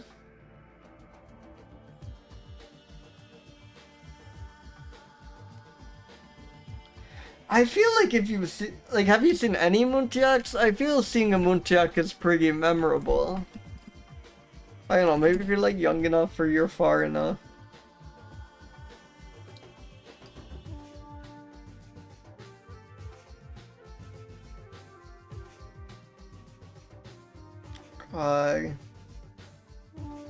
Awesome creatures.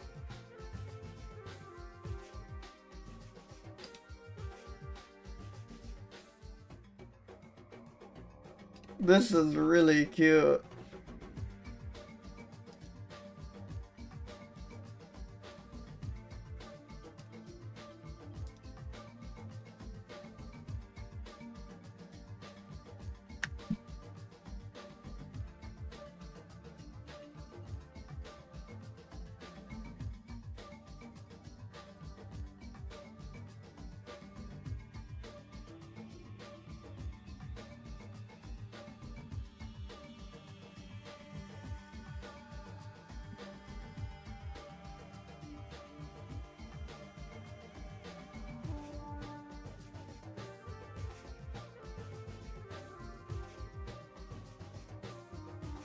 It barks.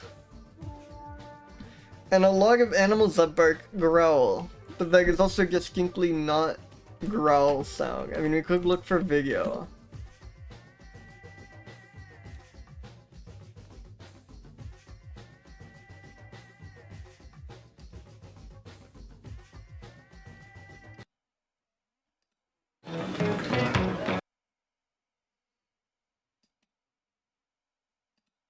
Any kind of danger, which I think is kind of cool.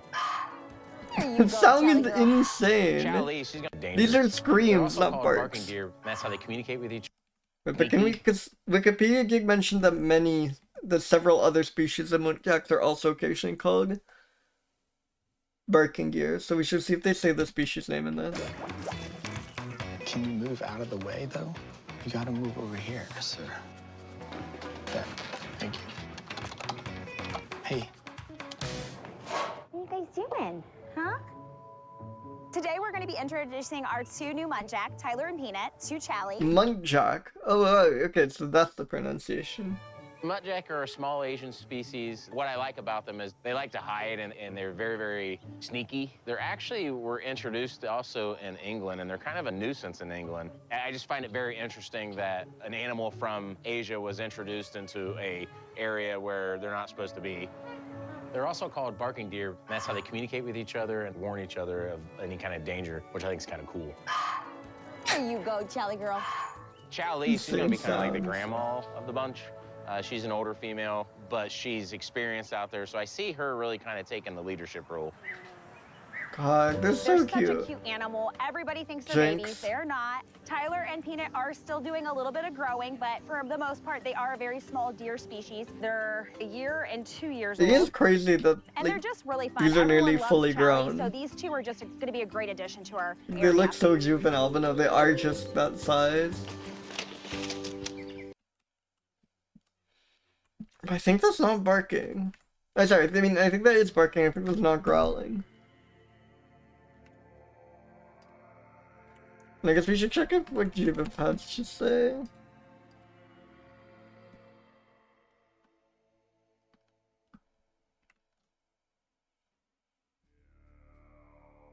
Pathway, escape, pathway, release. Wait, is this the backbone? This is the backbone. Incredible. Escalish.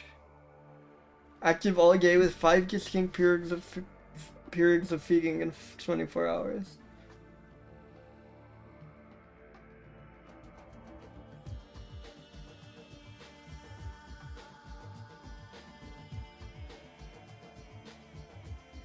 Browses leaves and shoots and eats ferns. Whoa! The person who's named after Reeves was Sitkin Inspector of Key for the British East India Company. A Sitkin Inspector of Key, insane title. Also, like, probably suspect might not be the chillest of people.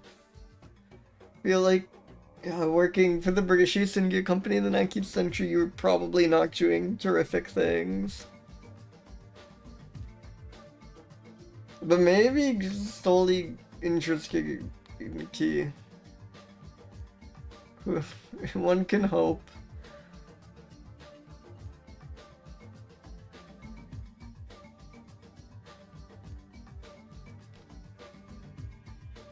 Has a slinker. It generally moves with the head held down. Awesome that that's a thing you can be. As a slinker.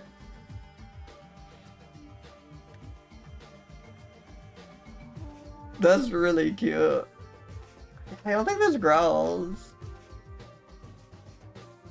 No, it looks so defiant in this image, sticking its tongue out. I think it's not willing. And similarly, I don't know if it's very prudent. They look kind of like, they're very like jumpy and agile. Very favorable though. I love a Muntiacus. And this one's actually like quite well documented on like the previous one.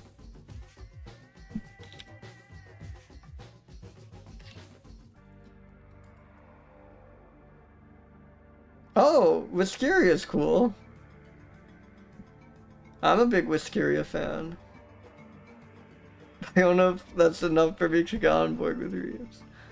Named after Assistant Inspector of T. J. Reeves.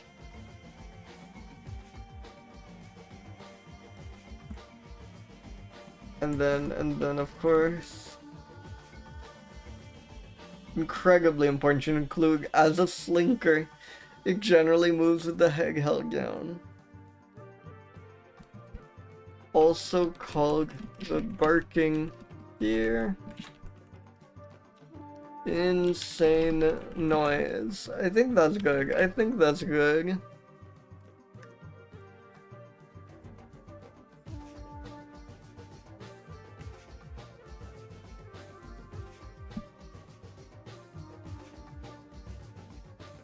Let's spin another mammal.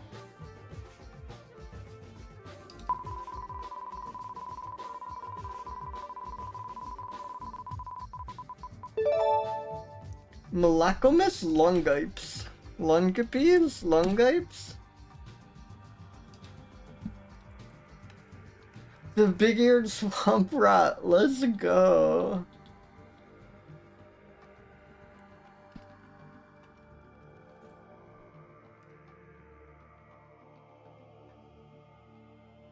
Hell yeah. Big-eared swamp rat. Look at this image. Insane. I love when they have like a blurry image where his eyes are glowing.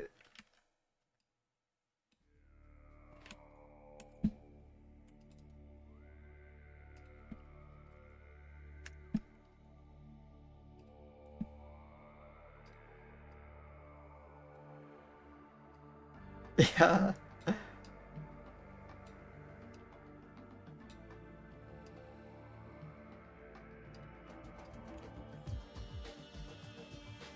Seen scurrying past a creek in cultivated village land. Rat size.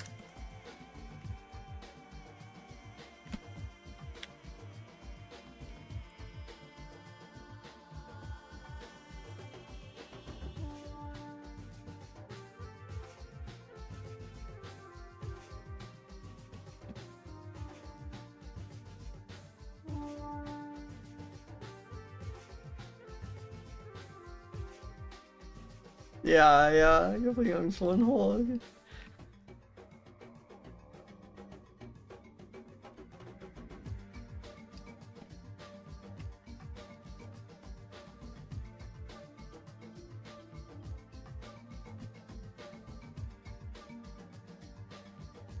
Sorry, GBIF is once again taking like 3 hours to load.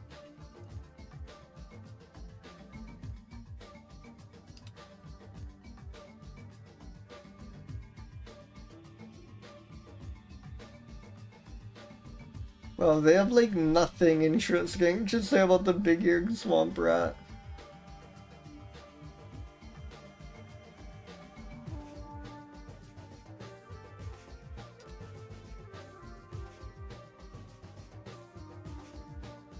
There's like nothing here.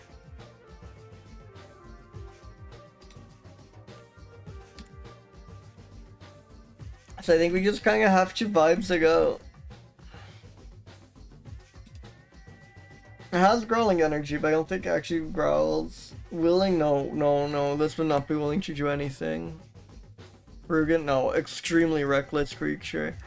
Favorable? The image is kind of funny, and it's a good name, but that's it. It's just this big-eared swamp rat. Big-eared swamp rat. Then I just want to include the notes. I just want to include what they captioned the observation with, because I think that's very strong. Oh, sorry, wait, I should get the... That's just their username, but the attribution is not... Where? Wonderful.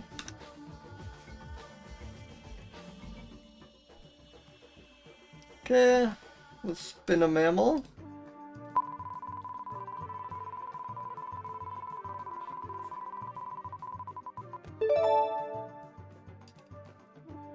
Horseshoe bat. Rhinolopus like the horseshoe bats. Jenkins horseshoe bat. Oh boy. The specimen is like missing a head, it seems. That's alarming. Near threatened, close to vulnerable.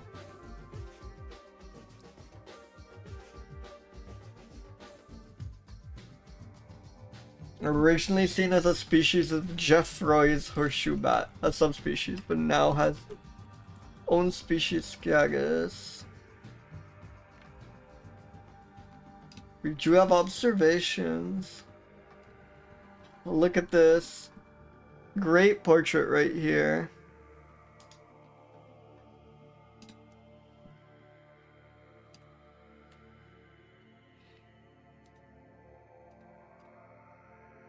It's a very funny looking bat. I love the big smile. I love the big ears.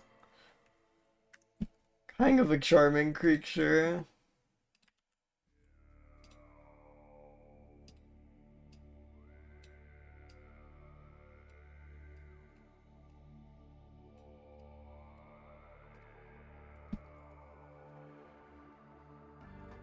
Let me just buy Palwabala.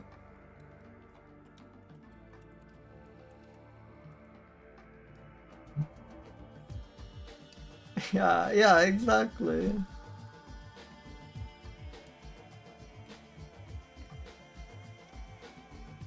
Jenkins horseshoe bat.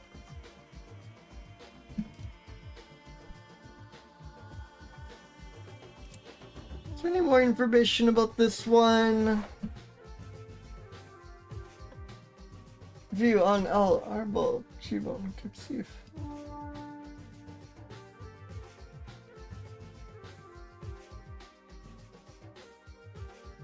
It had round end connecting process. Awesome. It had round egg connecting process.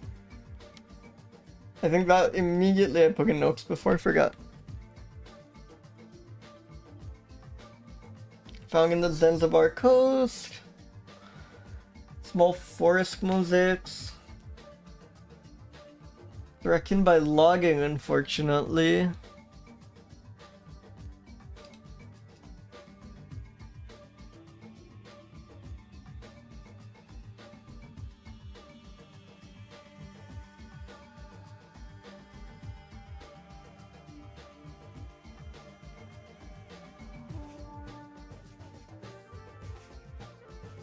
Digging fish and conservation Skagas. There's like round egg connecting process might be all we've got.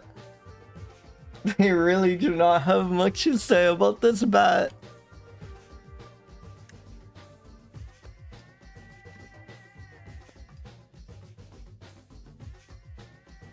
I think I can kind of... I feel we've been getting a lot of this. This one seems up to the task. This one I think is willing.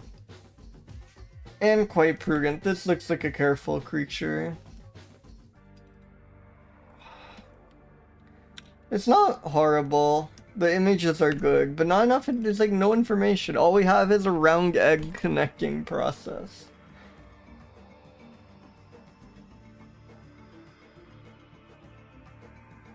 I guess it lives in mud houses, which is fun.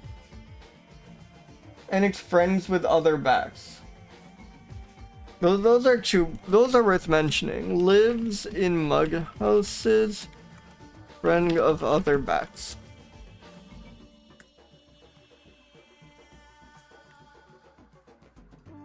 Let's spin another mammal.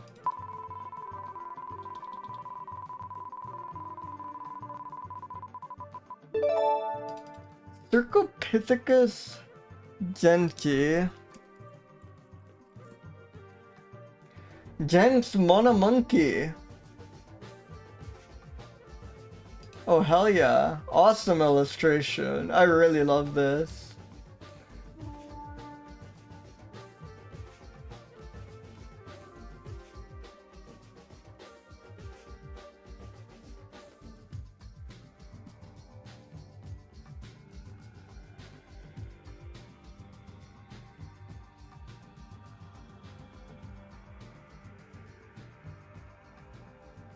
Look at that. Beautiful creature.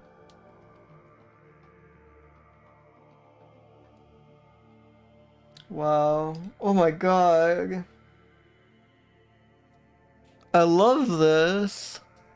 Look at that face.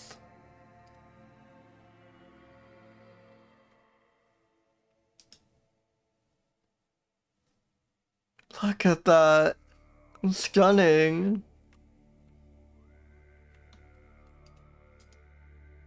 Monkeys are so good.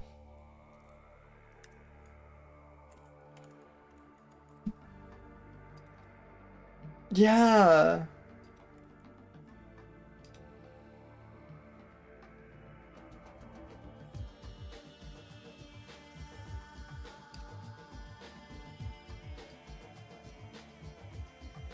Yeah.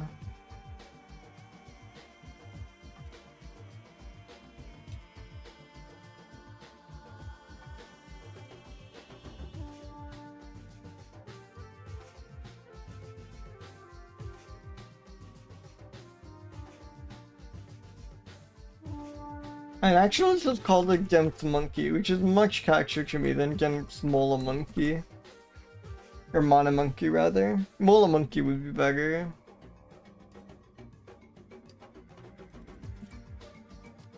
Francois Sandrin. Awesome. I want to know more about this creature.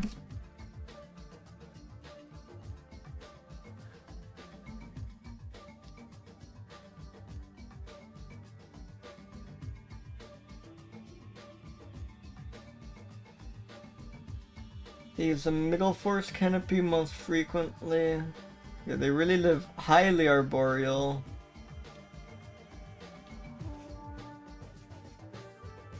Social organization has not been studied in detail, but they're presumably similar to the closely related crown monkey.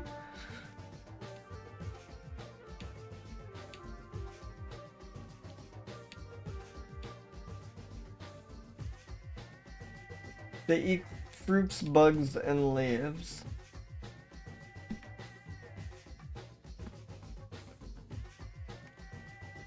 Not a ton of info on this one, which is shocking. Someone's got to study Gent's monkey.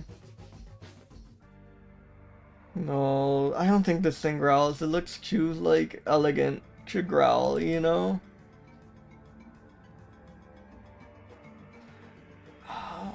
I think it might be willing. I think it's up to the cask, you know? Too wise to growl. Exactly. And it looks extremely prudent. Monkeys are so good. I think I have to score this highly unfavorable as well. Is there really nothing more about Gents Monkey? Here, New England Primate Conservatory. Awesome graphic.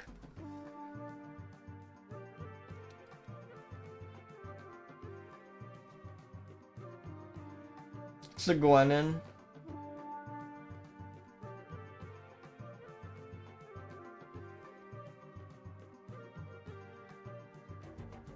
Colorful genitals.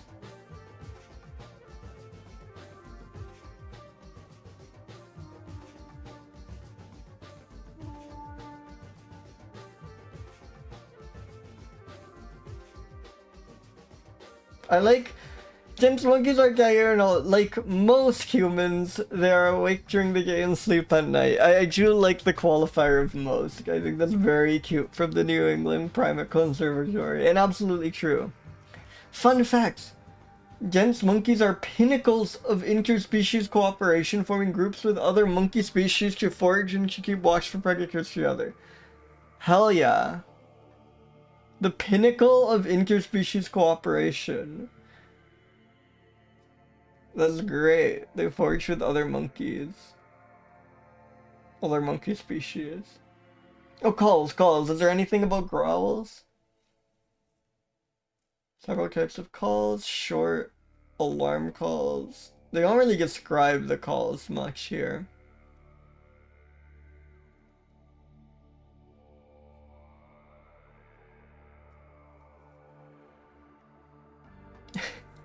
Yeah, maybe.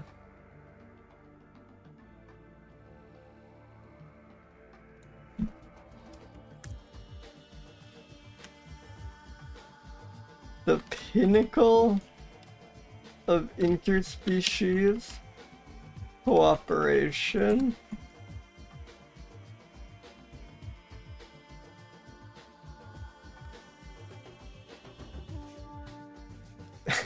I mean, what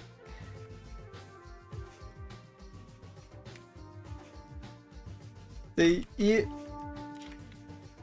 mainly fruits, but also a little bit of everything.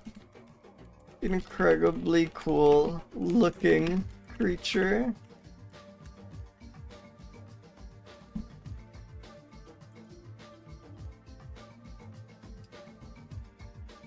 Spin another mammal.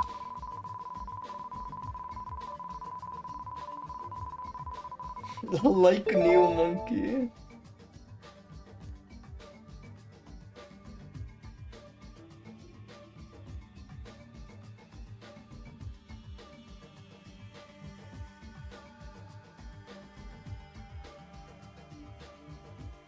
Carpomys phaeurus. Phaeurus?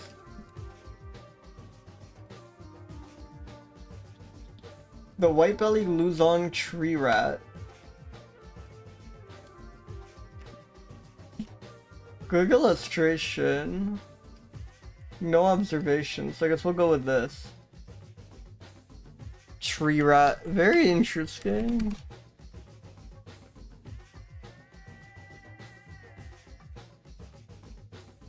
Probably nocturnal arboreal, though apparently they nest among tree roots. That's good.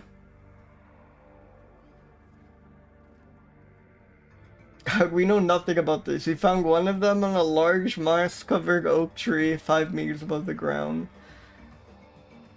Probably, yeah, they're just very hard to catch, but they seem widespread in mossy forests. They're just too good. Yeah, the belly is very cute. I also love the like upturned, hopeful expression and the little smile. I think this is a great illustration. It is a skill issue. We're just like incapable of catching them. Probably eats seeds.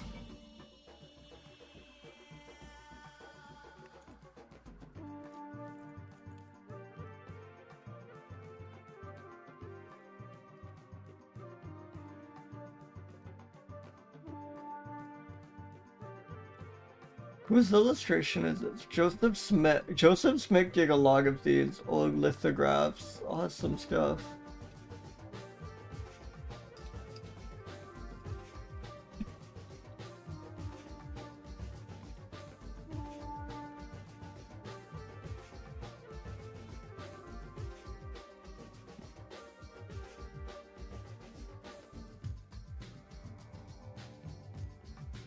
Wait.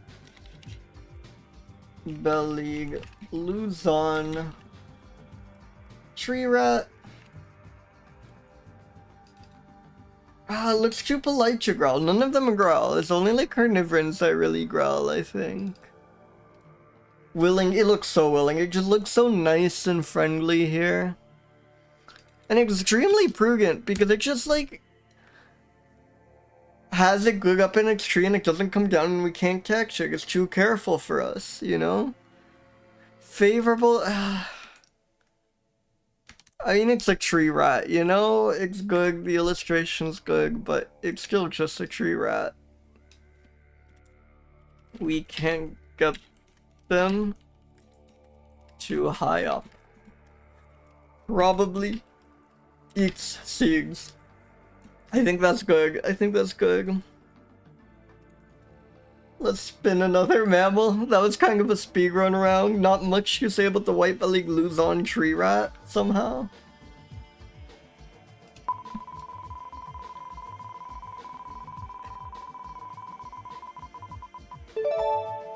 Paracynictis? Blah, selousi.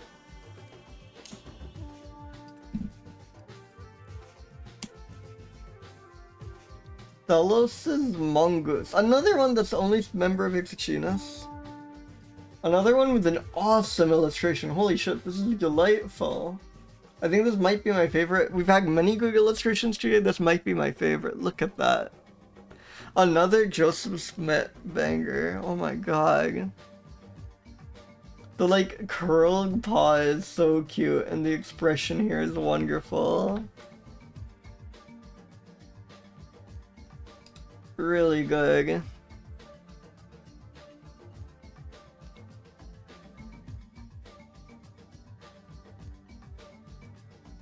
Small and slender.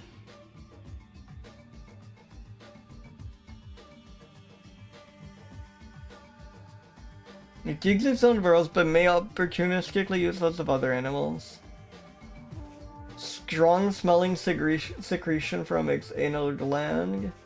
And its white-tipped tail might be a warning about that.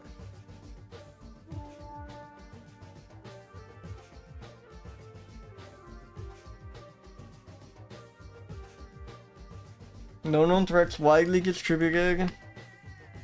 Hell yeah. Wait, check this out. Awesome image here.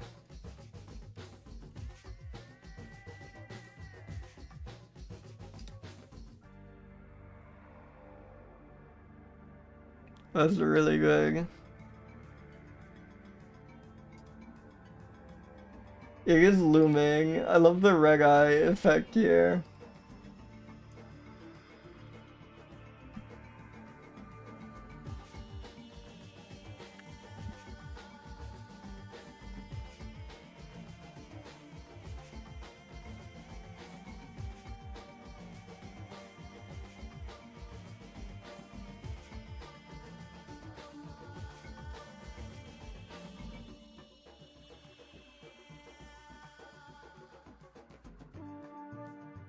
This thing zero goat growls.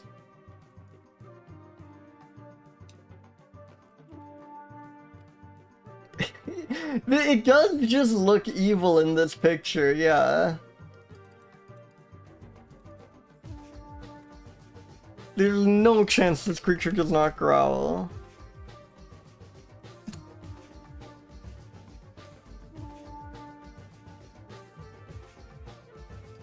Look at some footage. I don't know if we'll hear it.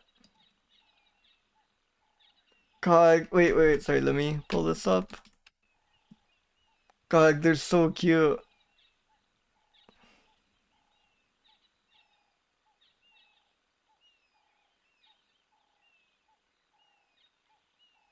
extremely good.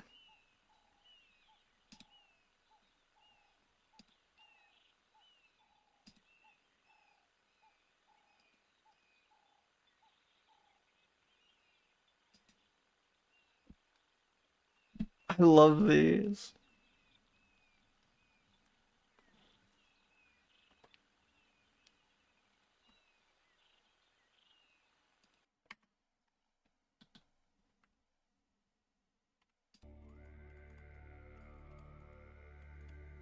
Yeah, yeah.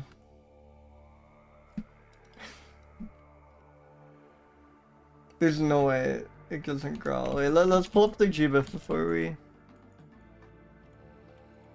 go too crazy.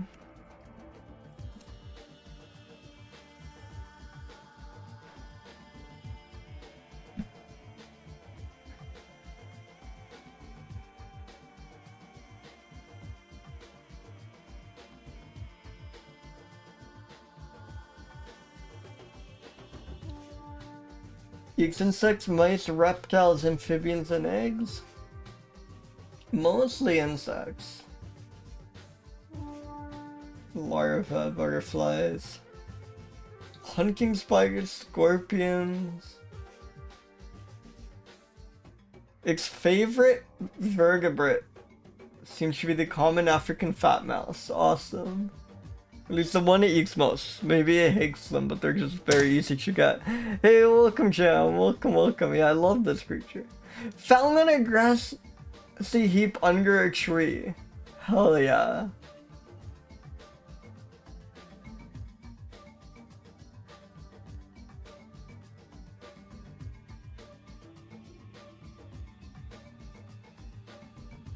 Really good.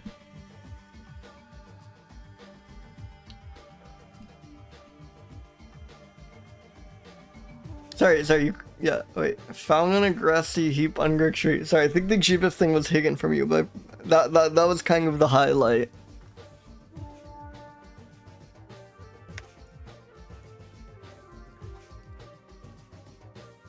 Willing? No, again, a bit too evil. But I think it is kind of cunning and has plans. So maybe it's like willing to do its own thing, even if it isn't willing to do like what you want it to, and it deserves credit for that. Prudent? I mean, the villainous aspect is cooking into it, but I also think maybe it hatches plans again, which maybe is somewhat prudent. I love this creature. Definitely favorable. Evil. Found on a grassy heap near a tree. Stinky. Very cute. I think that summarizes it well. Let's spin another mammal.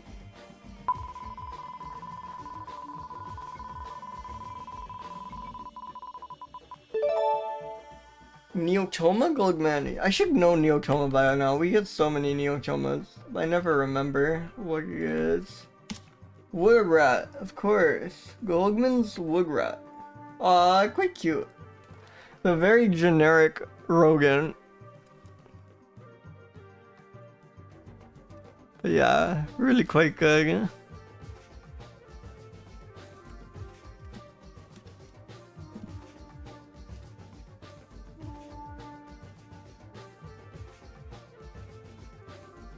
God. Look at that. Look at it all cozy in here.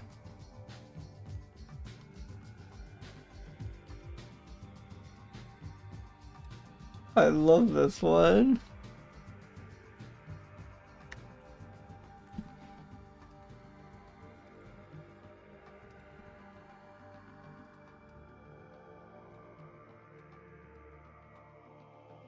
You know, yeah, let's leave it that big. That's fine. What that works. That works.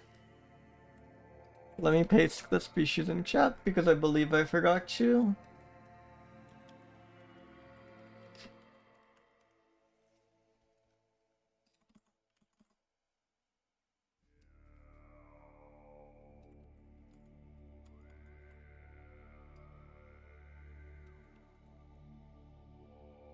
No. Full page images, everything has to align.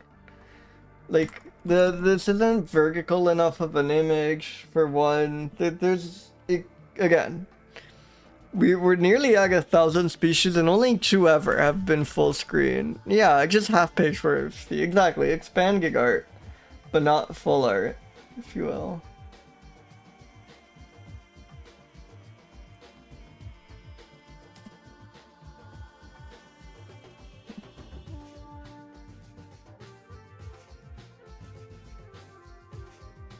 The hollow is gonna go crazy. God, like, making an animated review would be pretty funny. It would like break everything I have set up with the website, but it would be quite good.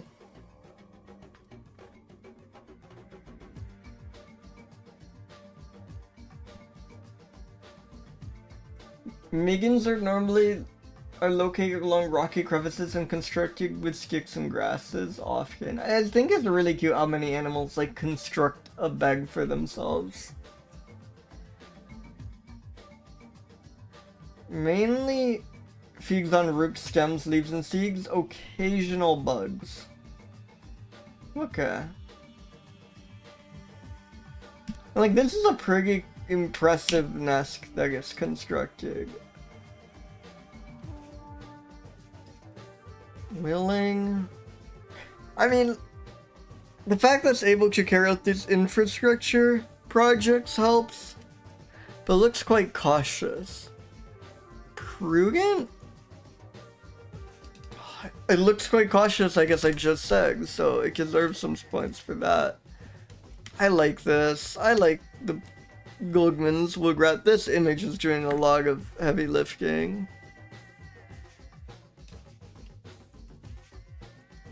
Constructs Miggins and rocky crevices.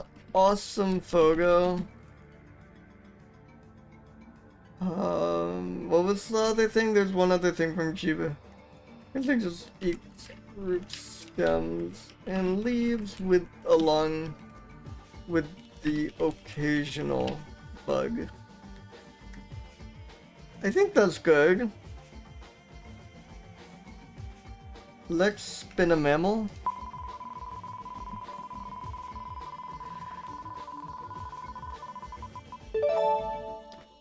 Aptesicus dimissus. Surat helmetic bat. Awesome range. What the hell? How is the range 1 point in Nepal? And 1 point in Thailand. Or is that Myanmar? No, that's Thailand. What the hell?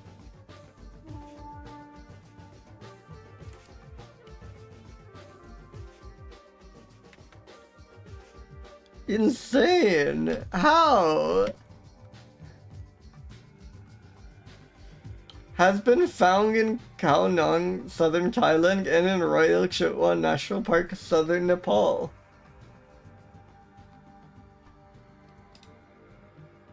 Do you think like one of these is its cottage and the other one says home? Is this like a bourgeois bat that summers in Nepal or something?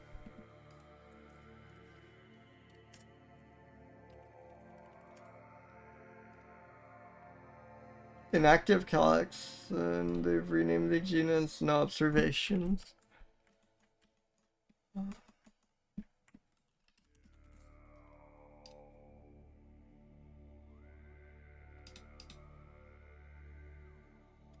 So yeah, it seems like the genus has been moved. It's now in Cassistrellus. Well traveled is very good. I love it's joining a good collection of adjectives.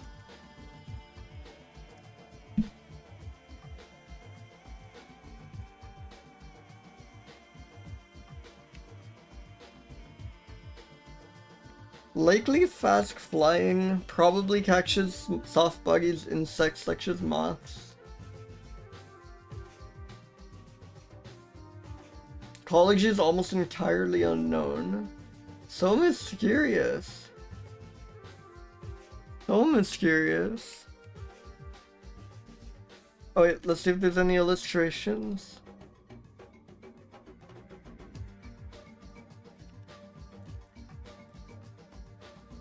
$58 apparently.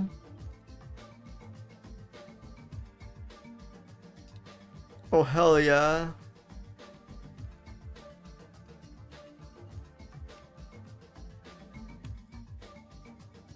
Oh.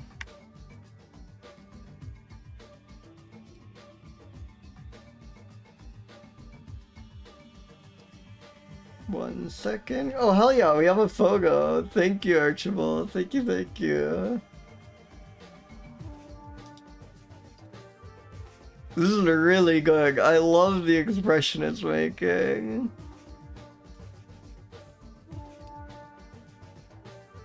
We're gonna see Phil Myers.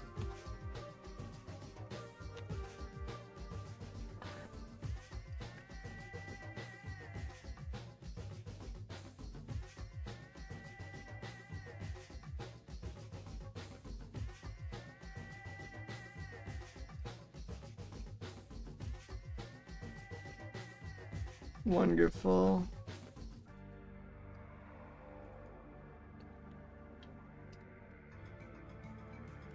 The Surat bat.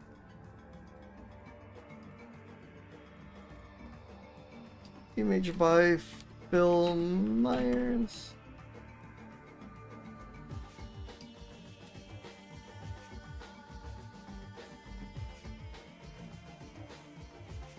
Is there any information? All captured sites were hilly terrain. And then yeah, I just kept that as very mysterious. I just kept that make it seem more mysterious. Like yeah. Only known from 3 localities, ecology is entirely unknown.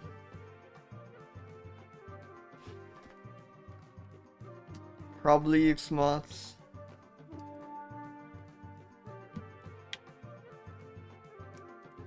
They willing? No, again, it looks angry. I think this thing would be quite reckless. I think it's another obscure bat, you know?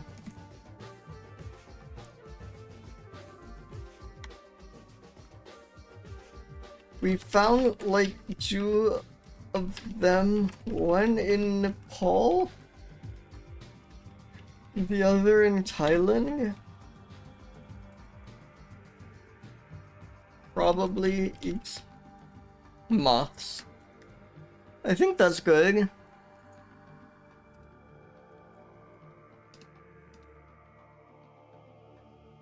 Spin a mammal.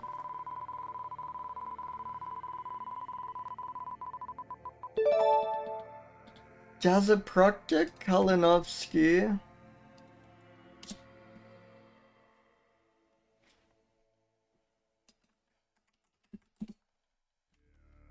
Oh, it's an agouti! Let's go! I love an agouti. Seems like a fairly obscure one. But we do have an image, I think? We have many images, even? Yes. Agoutis are so weird. Like, look at this guy.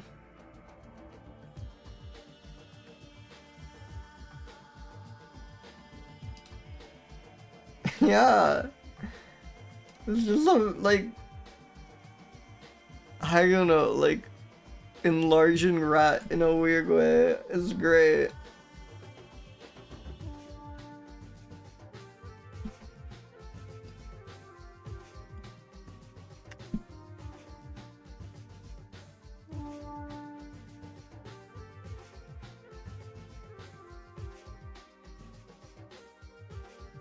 Yeah.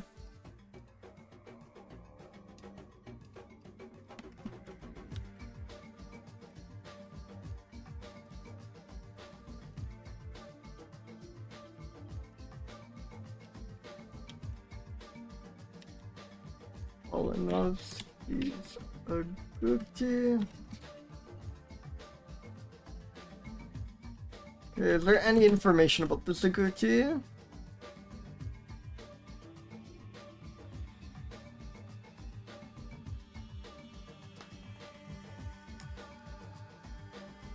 Might be threatened, very little information. No information about what it eats. Very mysterious creature. Found in steep slopes of the Andes.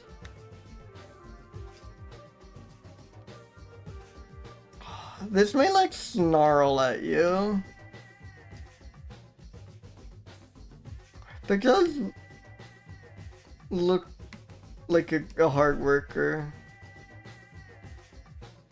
It's like the fact that it hasn't really been seen by us makes it feel prudent. I like Agugis a lot. Again, a bit more obscure than I'd hope, but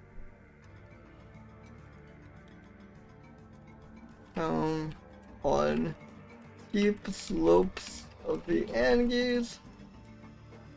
Very mysterious creature. Agoutis rule. I think that sums up my thoughts.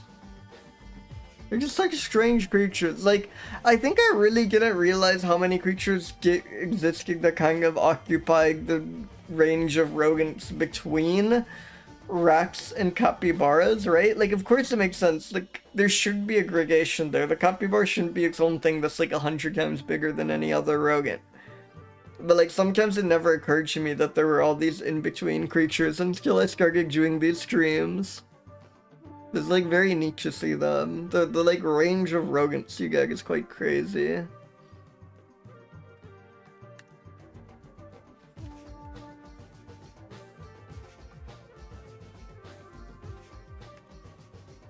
Yeah.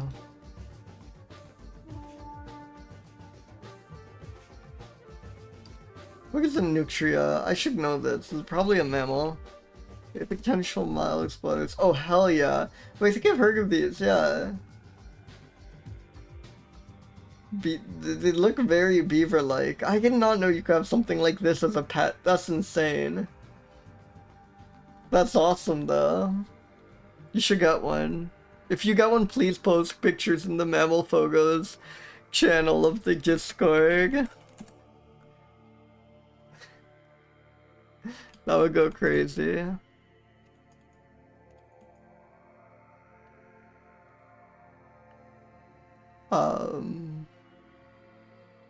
But yeah, let's spin another mammal. I might call it soon just because I have a commitment in an hour and I'm kind of thinking I might want dinner before then.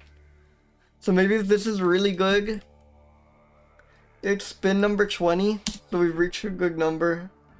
It's very good, I might call it here, otherwise I might try and get another one. Andean white-eared opossum, that's pretty good.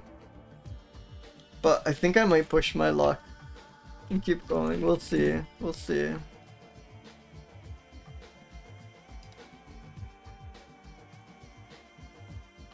I mean, it is quite good.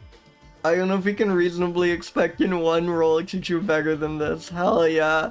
Look at that. The Wikipedia article had me so worried because it's like 2 paragraphs long. It's like, there's like one image that's good, but it's like quite blurry. I thought that was gonna be it, but no, we are blessed with like 100 very well lit images. Look at that. Look at that. Isn't that magnificent?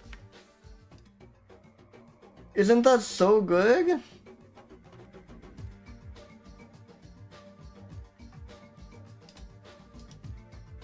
It's extremely pretty.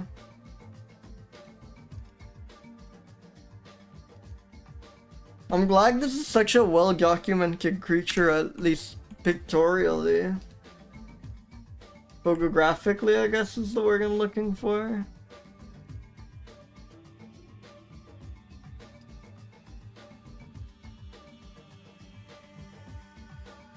Awesome.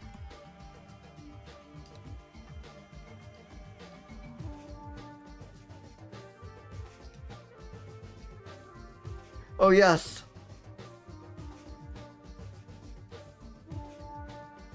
I love this channel so much. The one that just kind of puts like idle animations of the creatures, I want to say, just like uncommented videos of them in the void, just moving around. I love video arcs so much. Look at that, holy shit.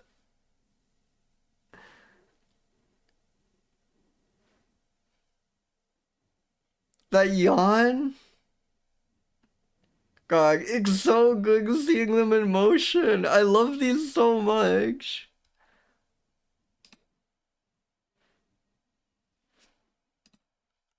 God. How does Fogoark only have 5,000 subscribers? Evan, please subscribe to Fogoark. I love this channel so much. They just get like every creature and like film it just chilling in the void. It's wonderful.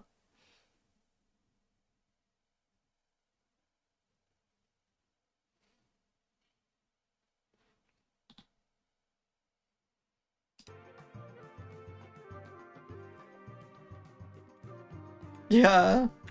Well, they always seem so cozy there. They're always just like hanging out. I really wonder what the setup is for those videos, because I haven't ever seen anything quite like it.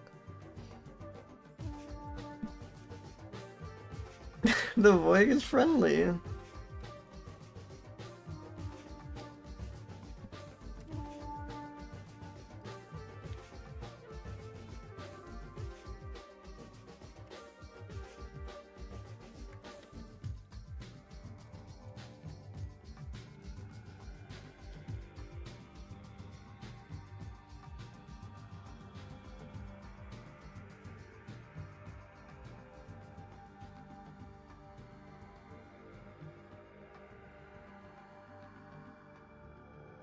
Has been captured much more frequently on the ground, 86%, than in trees, 14%. Awesome.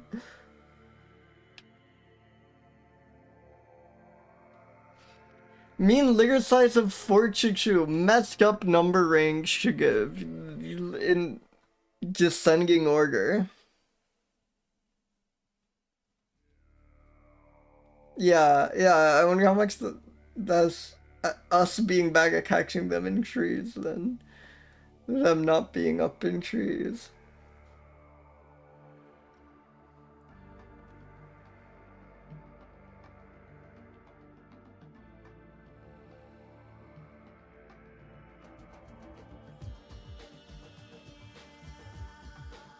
Yeah, extremely cute animal. This thing definitely growls.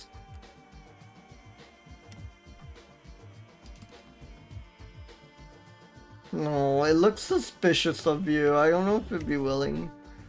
But that does, again, make it seem more prudent. This is quite good. I like just very pretty opossum.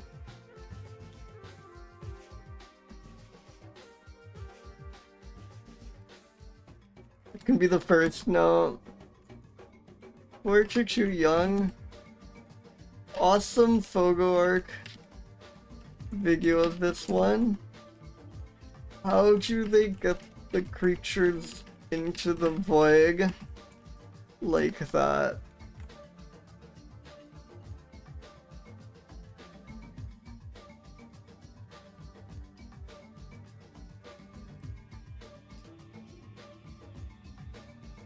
I think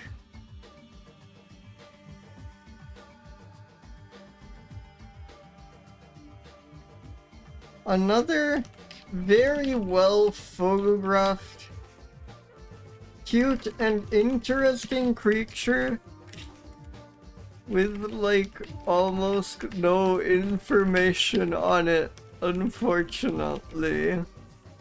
I love the Andean white-eared opossum. Let's just play that video again, because that was delightful.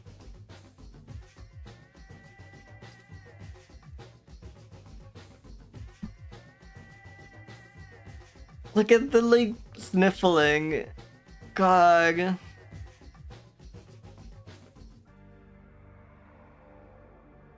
The yawn.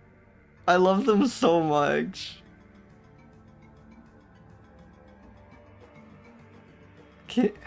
Can you keep opossums as pets? Probably not. They are wild animals. There's no way these are domesticated, but oh my goodness. So cute.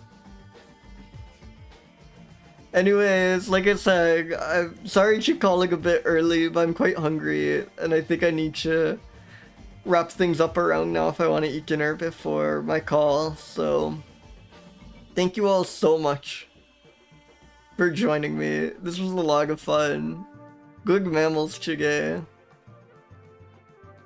No, I cannot wait, Jam. Can you quickly post a video of someone kicking one home? Hey, yeah, welcome, Kinski. Thanks for coming by, everyone. I will enjoy my dinner. If you just want to plug in the Discord, I can check it out after. Speaking of, yeah, I have a Discord. I have a Blue Sky. I guess I should make that command work. Do I not have a Blue Sky command? Maybe I don't have a Blue Sky command. It's there in the links. I have an iNaturalist. That's the real one. I have a check on. Everyone should join iNaturalist. It's so fun, like genuinely. Start taking pictures of animals. You see, it rules. And then follow me there. We gotta start the iNaturalist community going strong. But yeah. Thank you all so much for coming by. Let me just quickly find someone to raid. Hey, yeah, thanks for coming by, Holly. You have to. It's so much fun. Like, it is genuinely, I'm enjoying it so much more than I expected I would. It just, I don't know, makes like every just random outdoor excursion feel a bit more like an adventure, because there could be some crazy creature you've never seen there. I love Monkey Ball. I think... Let me just make sure this stream is not, like, wrapping up or... Oh, no, it's just getting started. Okay, let's raid... Swelky too. Let's raid Jeepbull.